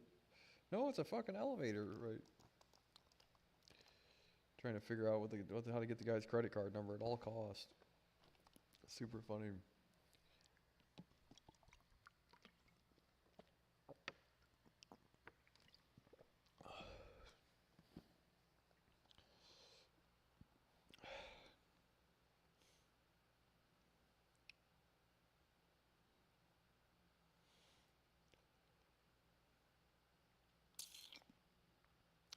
Bitcoin's on a tear today.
This is Old Hills Brad.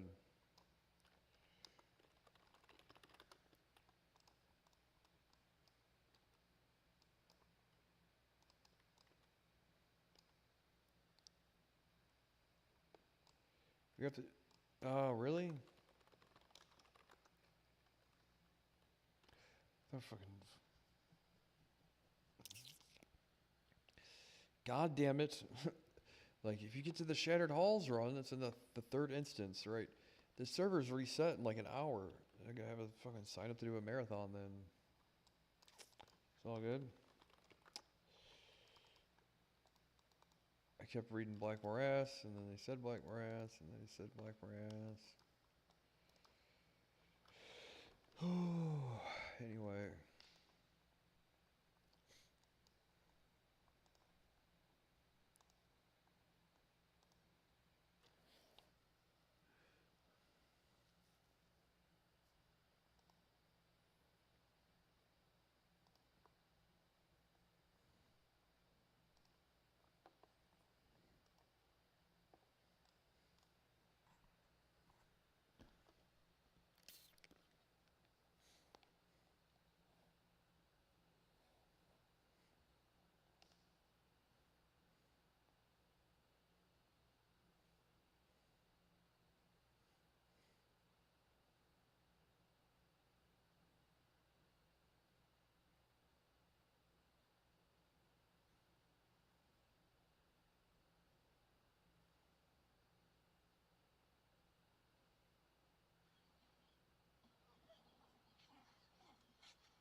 Yep.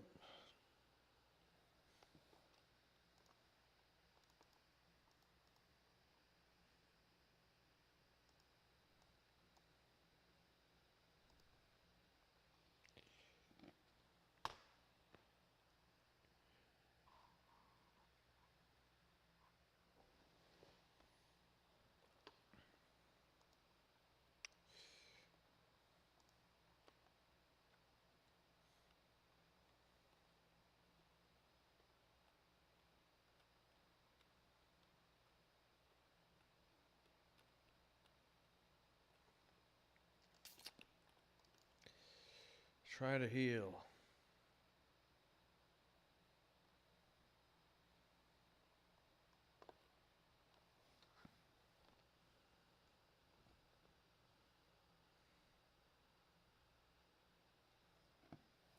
Cool. I have.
Is that true or is that horseshit?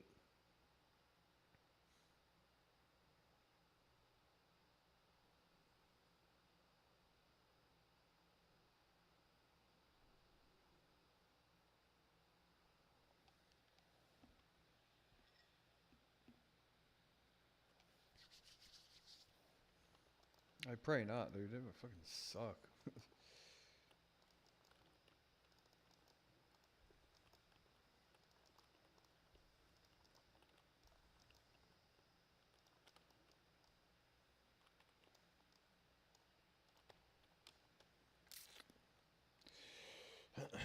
I'm like praying for some resolution before then, but we never know.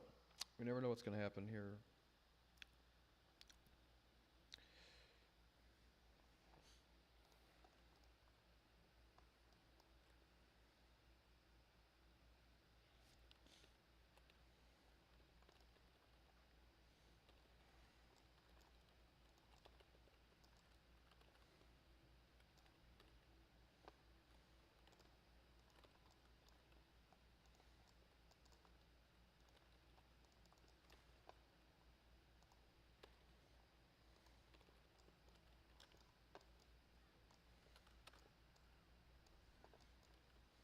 Oops.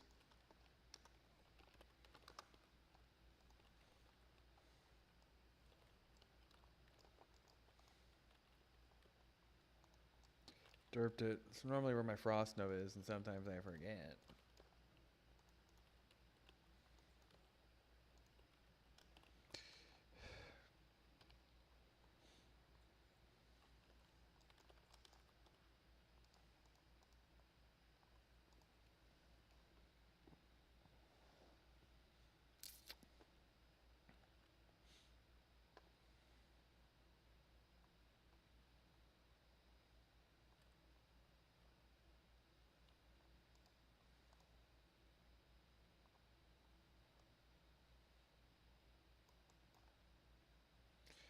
Yeah, all seers. Look at that. All PvP gear.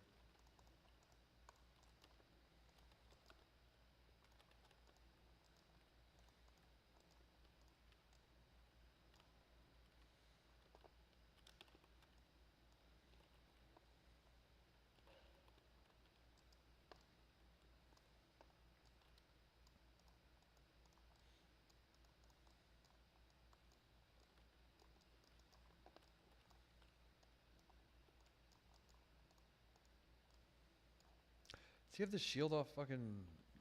The shield off of Nightbane or some shit? Shield of... Yeah, I think he does. We got a guy that has a purple, everybody. We have a guy that has a purple.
How do you do it?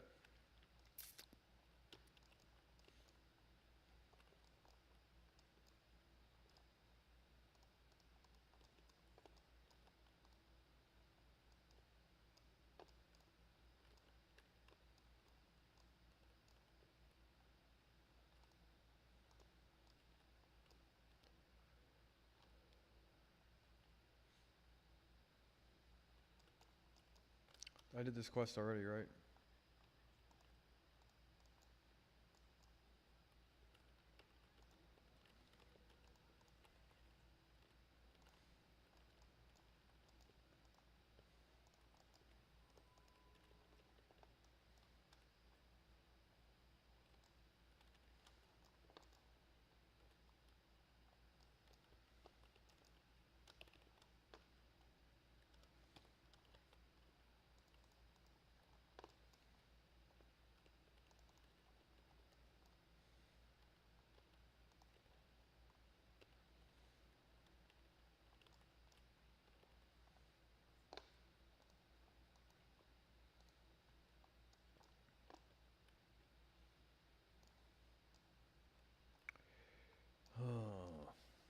Well,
oh fucking the goddamn sun's glaring on my screen. Bright as shit. It's bright as shit. I can hardly tell what's going on. That guy's out of line of sight.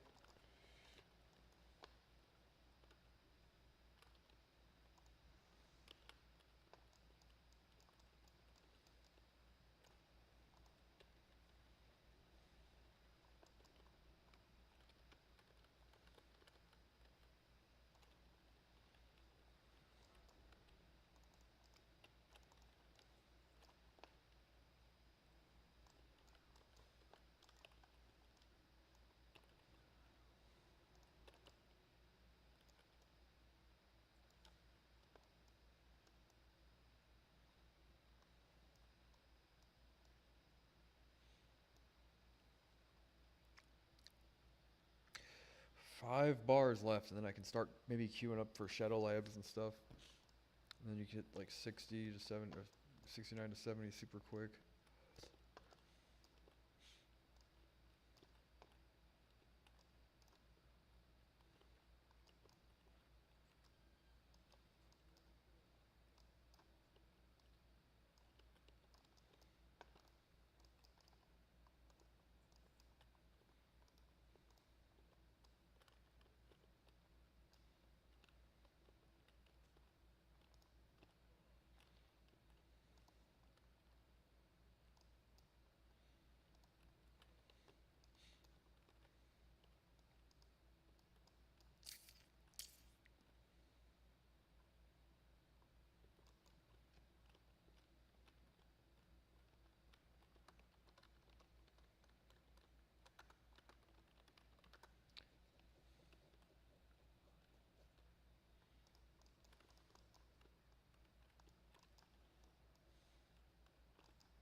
We get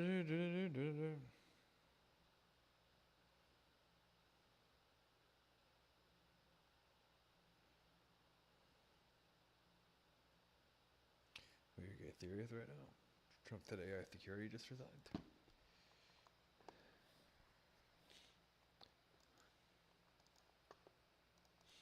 Wait, Ethereum?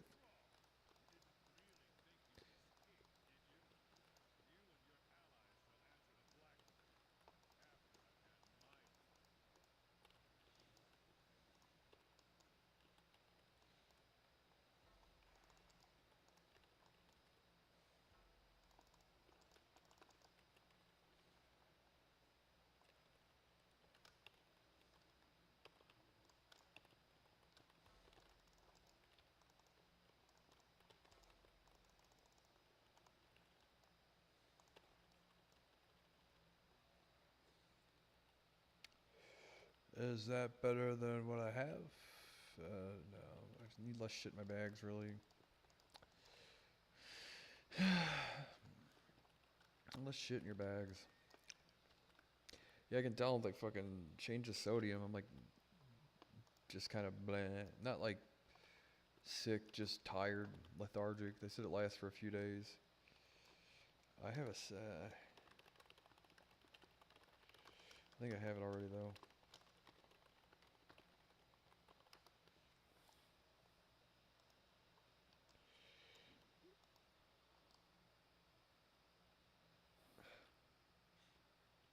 I'm not super worried about shit until we get to level 70. Although that's Northshire. Don't I have that already?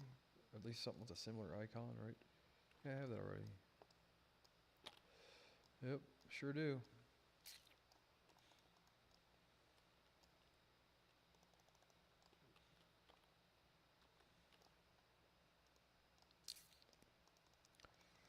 But I hope to see, man, I really do pray and hope that there's more, like, I don't know what to say, the dual reward staking thing, like, I don't know where that falls as far as, like, legalese are concerned. You know, but it is inching towards that territory. But I do think that the net thing, non-exchangeable tokens, how can you possibly have a problem with it? And then, like, if the tokens are redeemable on other platforms and the only thing is you cannot trade them to anybody else, then you know what I mean. If you've got like a group of people, you know what I mean. I would think like after it's all said and done, you know how like I guess before Pump Fund purchased Terminal, they were kind of like partners in some way, shape, or form, or whatever. You would think like for people that don't necessarily, you know, not an acquisition, but partnerships and stuff. You would think like a group of people like our NETs are redeemable anywhere. Now that being said, though, is there any way to deposit? I wish there was a way to do that with a smart contract. Really, I mean, there should be somewhere, but to store your credit server side, but a non-exchangeable tongue derp token thing where like someone deposit. I wish there was a way to do it, like a token that you could drop into somebody's bag and apply a balance to the token itself, like like if you could deposit a smart token to somebody's wallet that they can't exchange, right? Um, to make it immutable or whatever, or where you can't move it or whatever. And that way, like, you would basically, well, I guess you could just associate the wallet address. You could just apply a credit to the wallet address and say if you log in with your Web3 wallet on that address, your credits, and then store the credit balance server side and not necessarily having to store the credits on the blockchain, which makes kind of more sense. But you would say, like, our nets, blah, blah, blah, our non-exchangeable tokens are redeemable at these places, you know, and the only thing is you can't exchange them amongst people. So that way, if you wanted to do like a dual stake kind of thing where you stake Solana through our validator, use our platform, here's the extra features you get, and on top of that, when you do so, if you go to one of our partners and you use their platform, you can redeem your NETs there as well. And then the only thing is that they remain unexchangeable amongst parties, right? But just make them a redeemable, like a reward system, like a customer referral rewards or whatever. Might even be another thing where you get basically points for signing up for multiple platforms with the same wallet. You know what I mean? And then that kind of thing. like an achievement where they say, go sign up for these 4 things using one wallet, blah blah blah, and then achievement unlocked, 100 tokens, nets, whatever the fucking called things are, whatever they're called, and then those can be redeemed by logging into your wallet. But the thing is, you kind of would like the ability to store a value to that kind of thing on the blockchain, wouldn't you? A non-exchangeable token or ID. I guess just the wallet address is all you need though. But it would be for like, say that for something that you didn't necessarily want 2 different groups to have to communicate or access the same balance, like just a net would be, yeah, I don't know. Hold on though, before I let my group die.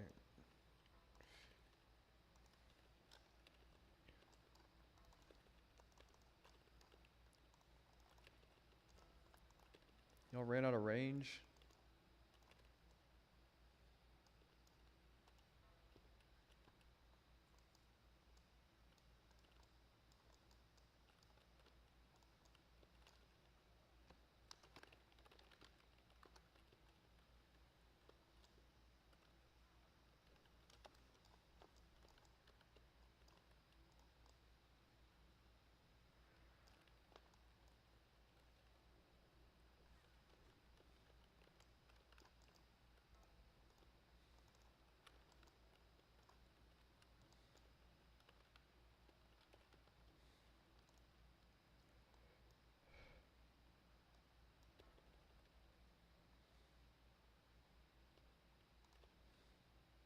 Y'all ran inside the church there and fucking everybody in our group died. It looked like, right? Where are they at? They're all inside. That's like fucking... Yeah, I guess I can follow them, but the thing is, why run out of line of sight of your healer?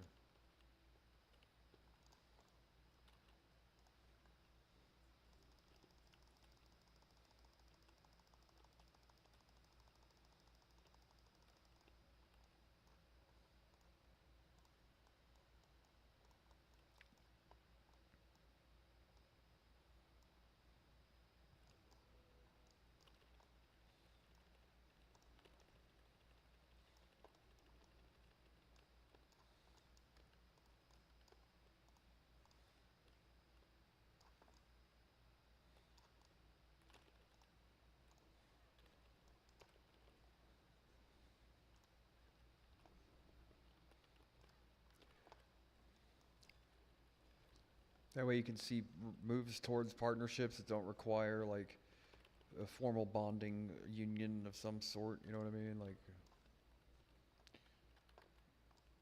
you know, like your validator group, whatever you want to call it, right? Like your validator group. But the thing is that if you wanted to make a non-exchangeable token, you would want the balance of that specific thing to be stored on the blockchain on like a smart contract token that you could deposit in somebody's bag, and the overall balance could be awarded to that token or that smart contract, so that way it could be read by any of the platforms that were on the approved address thing, and that way, well, then that's all done on chain. Yeah, that's like way too much shit going on. If you were just to have like, yeah, you'd have to do some of the shit server side, because it's kind of like a, you'd have all that shit on chain. You wouldn't necessarily need all that chatter. You could do it without it. You know what I mean? You could make that part of it not an on-chain thing. But I'm trying to think of what use would there be to have a smart contract token that you could deposit into a wallet, like an NFT, that could then be used to represent a balance on a balance elsewhere, or have a, you know what I mean? That doesn't just require it to say like call on a server to, you know, like what reason is there for doing it on chain versus just doing the shit server side? Yeah, I don't know. But it is an interesting idea though. Like I know they have smart tokens and all that stuff, but for that specific reason, so any one of those things could query permission tokens though, you know, like they do have these things already exist, you know. But I like the NET idea nonetheless, right? I think that's a good idea.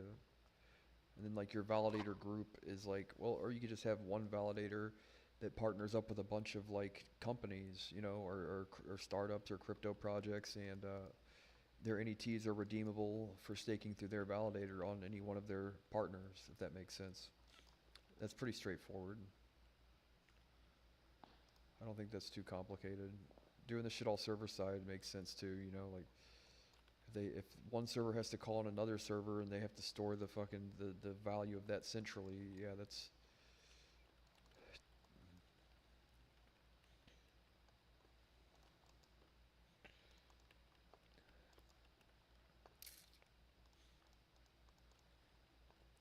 it would start off probably as just one company or one group doing it, like one group starting. Oh, fuck me running.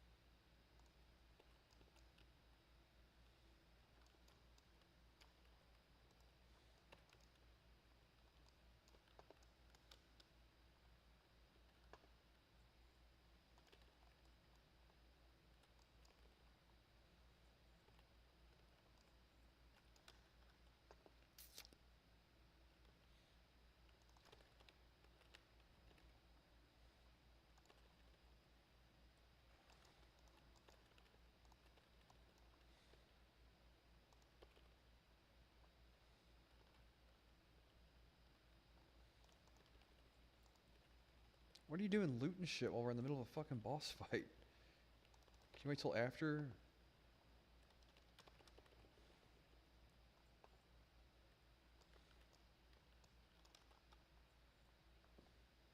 Should probably be waiting. I remember, like, not my guild, but there were guilds that I knew were, like, real fucking sticklers about that.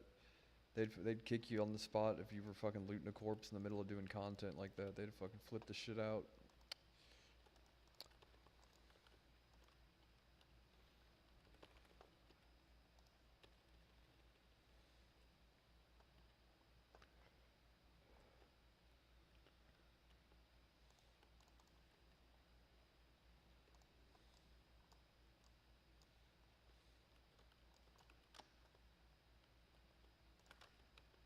Feign death. Feign death. Feign death.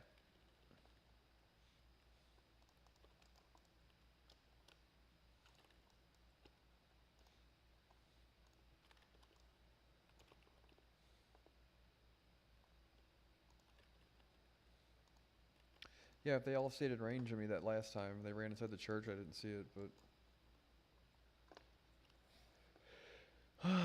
that is a necklace that is an upgrade for sure.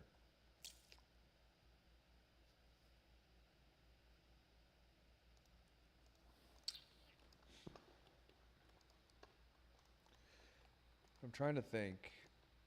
A fungible balance on a smart contract deposited that, but the thing is, the part of determining that for it to be able to determine what that wallet's balance is requires there to be communication on chain for it to do so, just like a regular wallet. So I don't, I guess it depends, like, but the thing is that then you have to have servers communicating with things on chain and changing the balance through something else, and there's nothing server side implemented to prevent a double spin at that point. You know what I mean? Like multiple addresses, unless they have one central authority. Yeah, I don't know, man. There's got to be something. I just don't know what, like, for what reason. You know, it's kind of,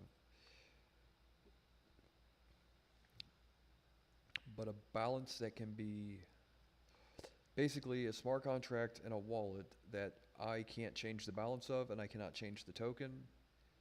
You know what I mean? I can't change it. I can't exchange it to somebody, but a balance that can be applied to it and accessed by the um, the central authority for for the smart contract deposited, whatever, and then they can change the balance as they see fit, and then it's a matter of, well, you know what I mean? That makes a little more sense? You can't exchange it to somebody else.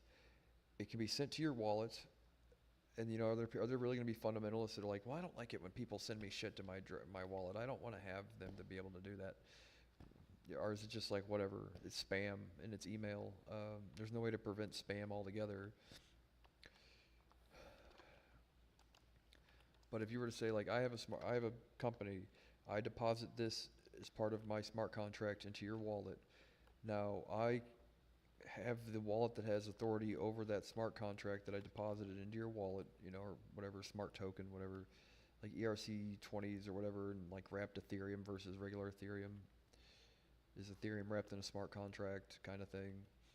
And that gives me the authority to change this balance as I see fit, right?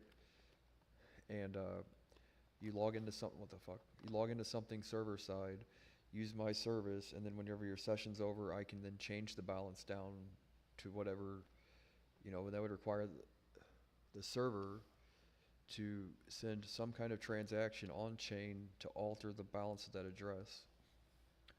Or you could just do it where it's all done server side, and that would be, you know, like how things have always been done. There's no reason not to do it that way, but the other thing is like kind of intriguing is all.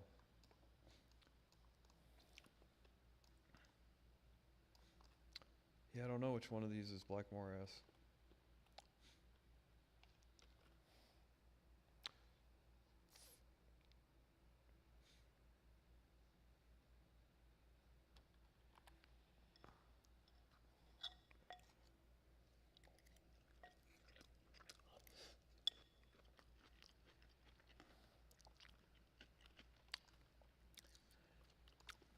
That stir fry took getting creative to get the thing to where it had enough flavor without without so much salt.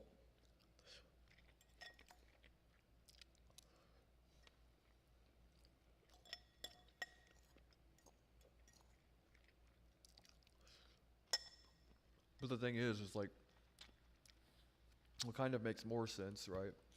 Is to do it the old-fashioned way. But then again, it's one of those things like, how frequently are like new things came up with, and then their intended use isn't what they're used for, and then somebody else finds a purpose for it, right?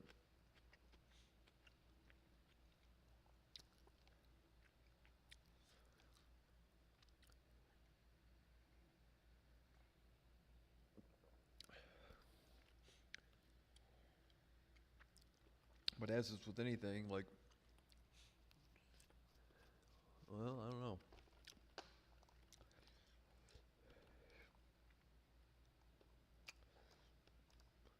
I'll be right back.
I know all this stuff has already existed somewhere, but I'm trying to think.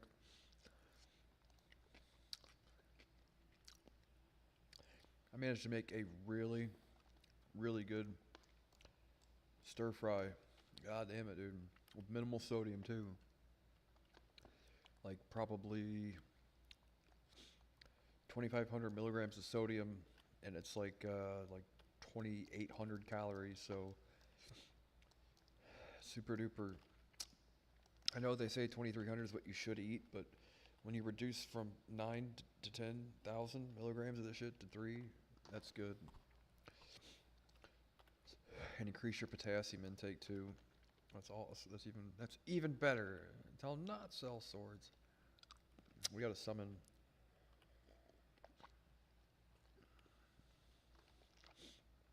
Because the thing is, reading something to get a balance is always one thing.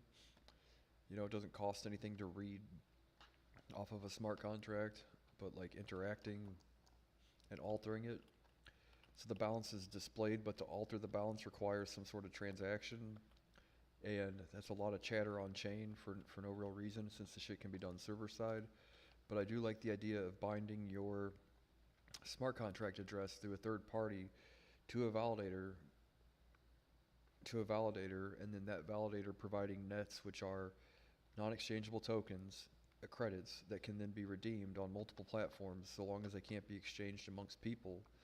Then it's like a customer reward program, and you're helping people patronize each other's business.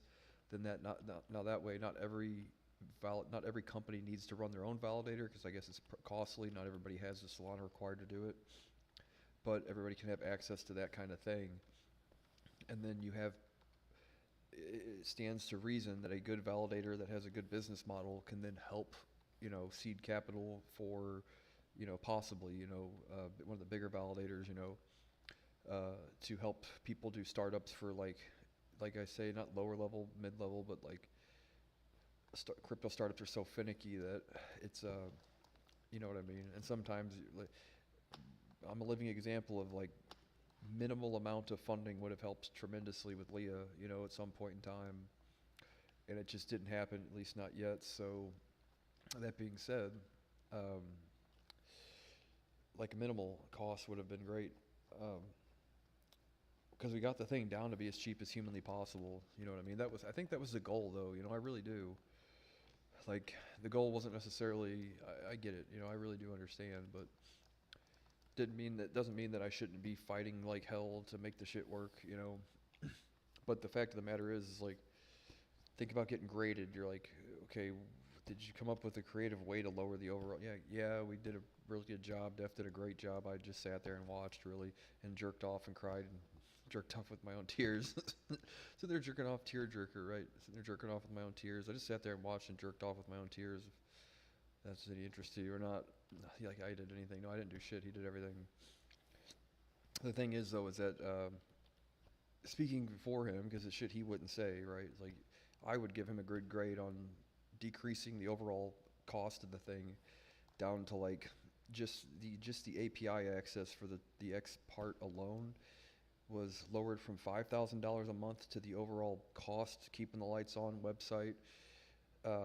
Minimal, but some Hagen token API, blah, blah, blah. The website chat with Leah feature and everything was like less than $2,000 a month. Just the X API was $5,000 when we started. And Def managed to get the price of the overall cost of the operation down from whatever, like $7,500 to like $2,000 a month or some shit.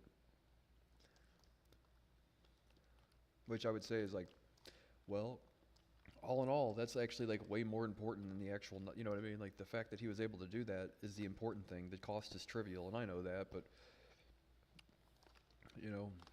like the fact that he managed to get it, like, think about like, okay, now you give that guy a problem similar in nature, but efficiency, right? It's like, give that guy a $1 billion problem and tell him to do the same thing, and what's he gonna do?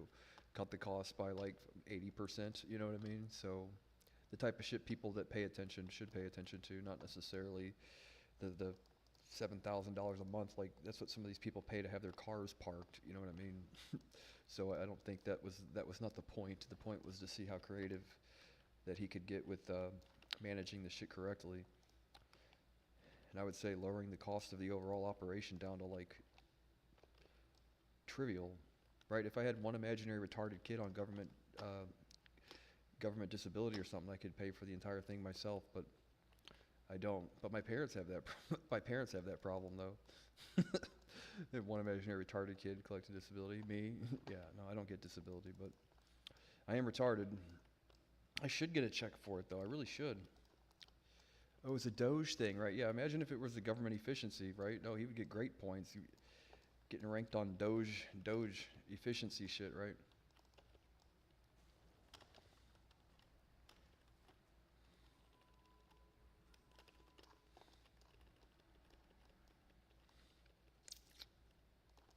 But I do think that that's more important. Like I said, give him $1 billion problem now. And I can guarantee you there's people that, what did we see with the ocean mining or whatever? Like they managed to create a new template that made Bitcoin mining like far more profitable to the individual miner and less and more efficient in the name of inefficiency being what mining pools getting paid more than the miners or something along those lines, right? So one of those stitch in time saves nine kind of. I'm staying out of the whole BP1 whatever the fuck British Petroleum whatever. It fucking have nothing to do with it all. Deep Sea Horizon, this shit or whatever. I'm nothing to do with it. Staying out of it.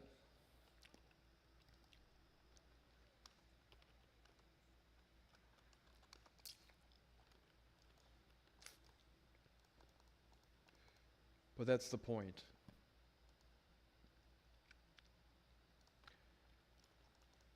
And these are things that other people go, well, as long as somebody else is paying, what reason do I, like, as long as it's, someone else will front the bill eventually. And the thing starts off inefficient, and then that model gets funded, and then the rest of the life cycle of everything is like designed and where inefficiency is rewarded. Kind of like I'm dealing with this guy that got my trinket got the trinket the other day. We're rewarding mediocrity, so don't be surprised if people remain fucking mediocre. That's all.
God damn it. What is RF? Righteous, right? The Ret Paladin? The Ret Paladin had fucking. So who's. Oh, no, wait. He didn't have it on. Okay. I'm like, the Ret Paladin. What the fuck happened there? Okay. He had like salve on himself, basically. But what I want to see, what I would think is like a non-formal kind of bonding process that allows crypto companies to associate themselves in a non-binding kind of informal way as like a step, get your foot up on the ladder kind of thing, to associate yourself with a validator, and then validators can kind of become the unofficial public clearinghouse of not to say authority but legitimacy. So like each validator operates as like its own team that kind of vets projects, and then once they vet through all the stuff, basically oh shit, server shut down. A process of like, okay, well, that's the reason why I like this idea is because it's an overall helpful thing, and it's a delegated task. And then a validator has like a responsibility to, well, like this is already like the proof of stake kind of thing, right? Stake weighted, whatever. It's like, well, they believe in Solana to the point where they have locked a whole shitload of their tokens and then actually helped the chain's functionality by adding infrastructure and running a node and validator and all that stuff. So if they were to maintain some sort of semblance that like, well, they're the technical authority for how Solana operates, and then they can kind of become the moral authority on how Solana operates too by validators assuming some role of responsibility in the community to, not to say partner up with, but you know what I mean, support not an alternate ecosystem, but an alternative ecosystem that still remains within Solana. So without it being like, you know, totally their fault or their responsibility if not everything works exactly the way people hoped it did or whatever, or making them liable for what other people do, but a vetting process where like, okay, if that makes sense. I know it does. I know it makes sense, but I'm trying to make sure I get my words in correct here.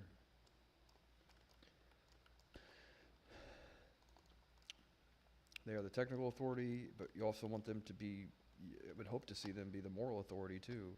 But why? Like, well, they've got the most to lose, you know, because we've seen Solana become kind of a cesspit with the shitheads that pump fund within the community, not the leadership, but the shitheads that will tell you they run the show but don't, you know.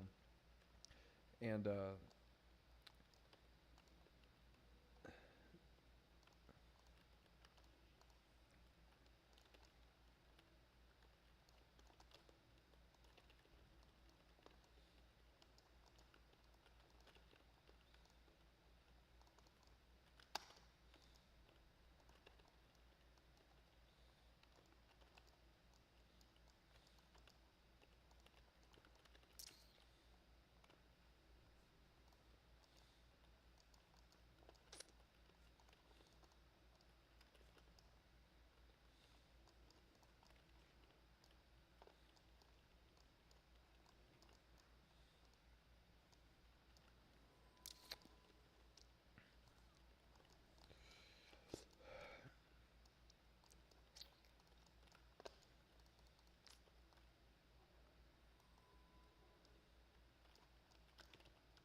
then you can get, you know, like what is the Byzantine fault tolerance stuff, or like, you know what I mean, work in that principle, but not in a technical sense, but in like a real sense, you know, like a real life application version of that kind of thing.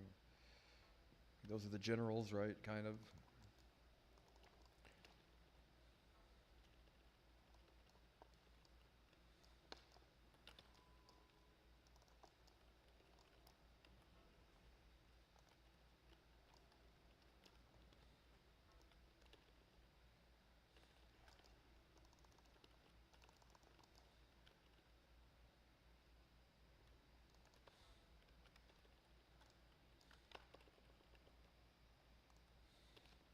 You guys are all over the place, dude. Why on earth are they doing this shit? Can't you just pick a lane? Like from Seinfeld?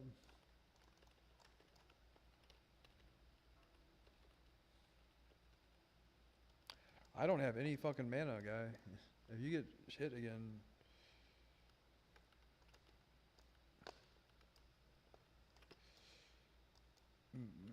Fucking Medivh's family reunion over there. Somebody else jump in there. Someone that's got a sword and a shield on.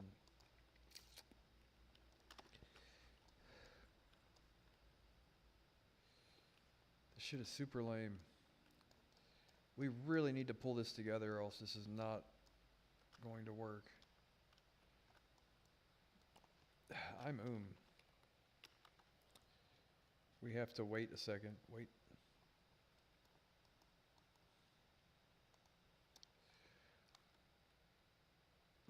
Please.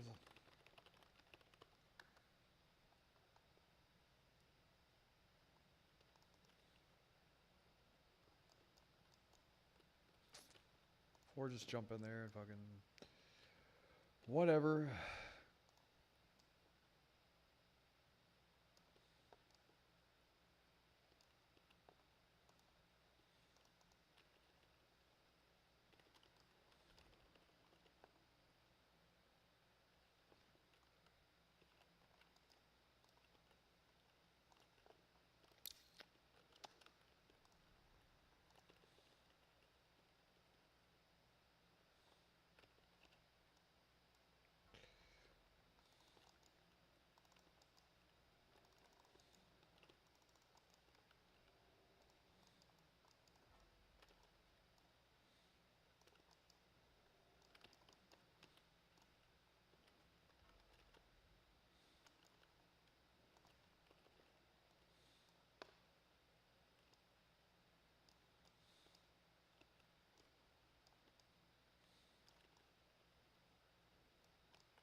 like a validator group. You know what I mean? Like a validator group, and then you stake your tokens through a validator, and then those earned credits can then be redeemed on any of their partners' platforms. Is the point? And then that gives validators some moral obligation other than technical obligation to kind of weed through all the bad actors in Solana or cryptocurrency in general and kind of figure out where things do and don't belong, and also encourage as many people to run validators as possible. And that's kind of like a ladder system that people can at least identify where the rungs are to try and climb up the thing versus just assuming that you know what I mean, right, guys? Remember?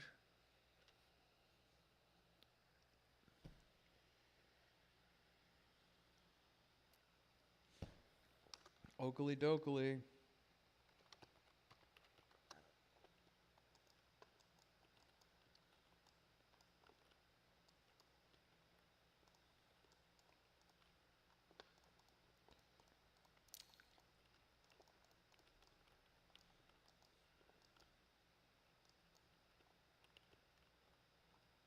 Oh,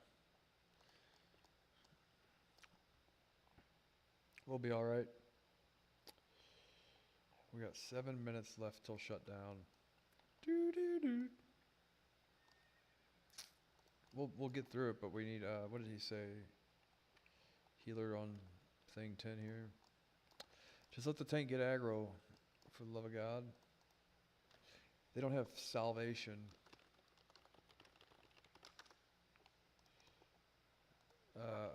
Defiant rather.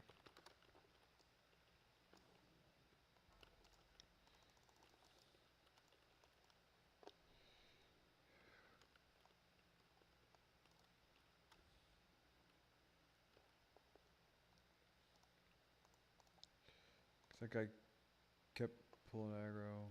Yeah, whatever, he's trying. It's like fuck it, this for the guy. Yeah, I was making sure that guy had it because he keeps pulling aggro.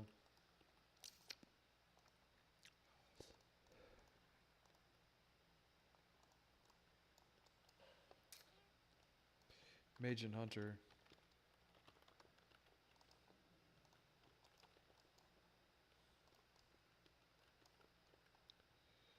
See.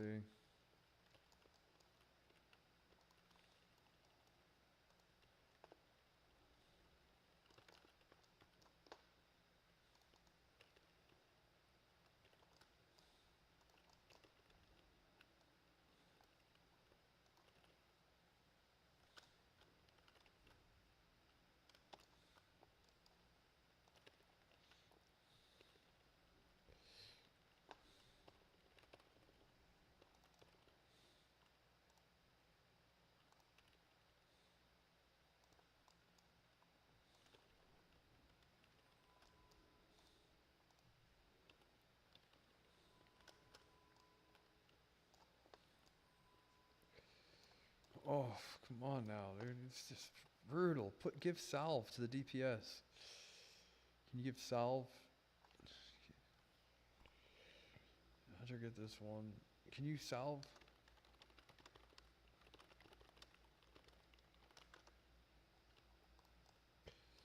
Son of a bitch.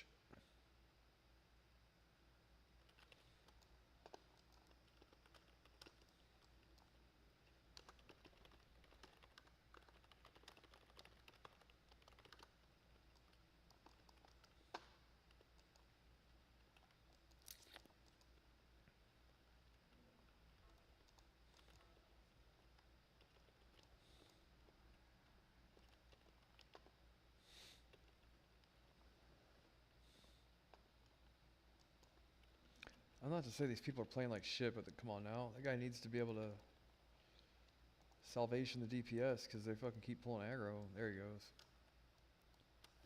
There he goes. Defiant's got it now. I know there's a whole lot of shit going on. I get it, but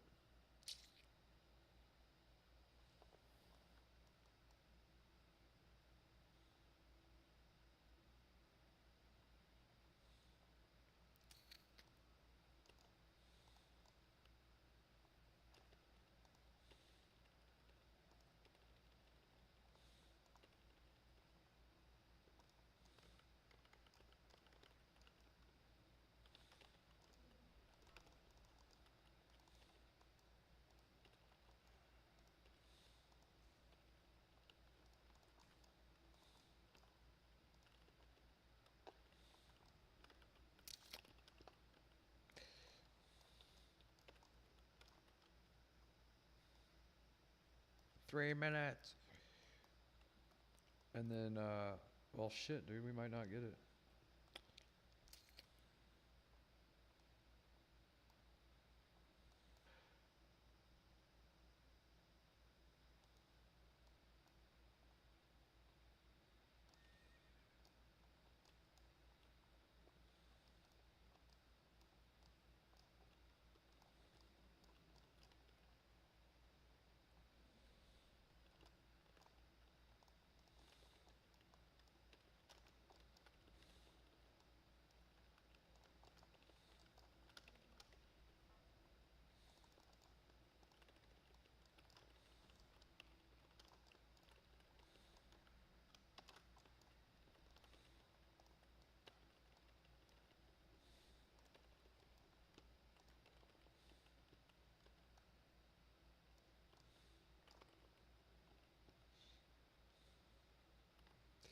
What's that thing I have as holy? There's like a new thing. What a healing thing I have.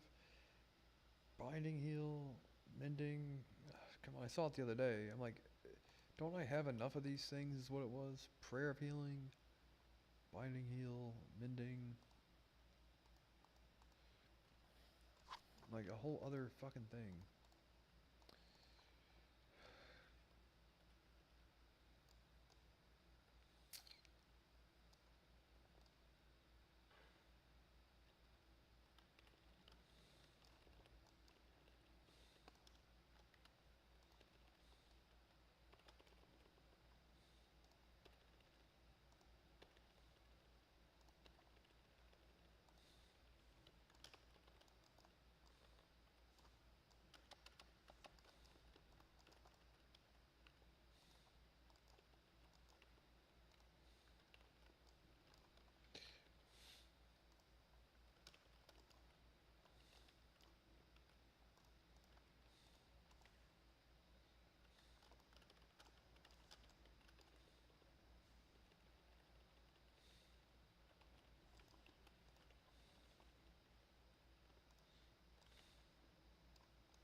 Fuck it.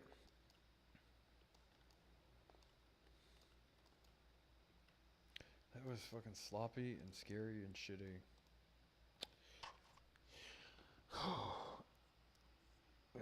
Anyway, I'm gonna log for an hour or so. I might have to go to the grocery store or something. I'll be on later.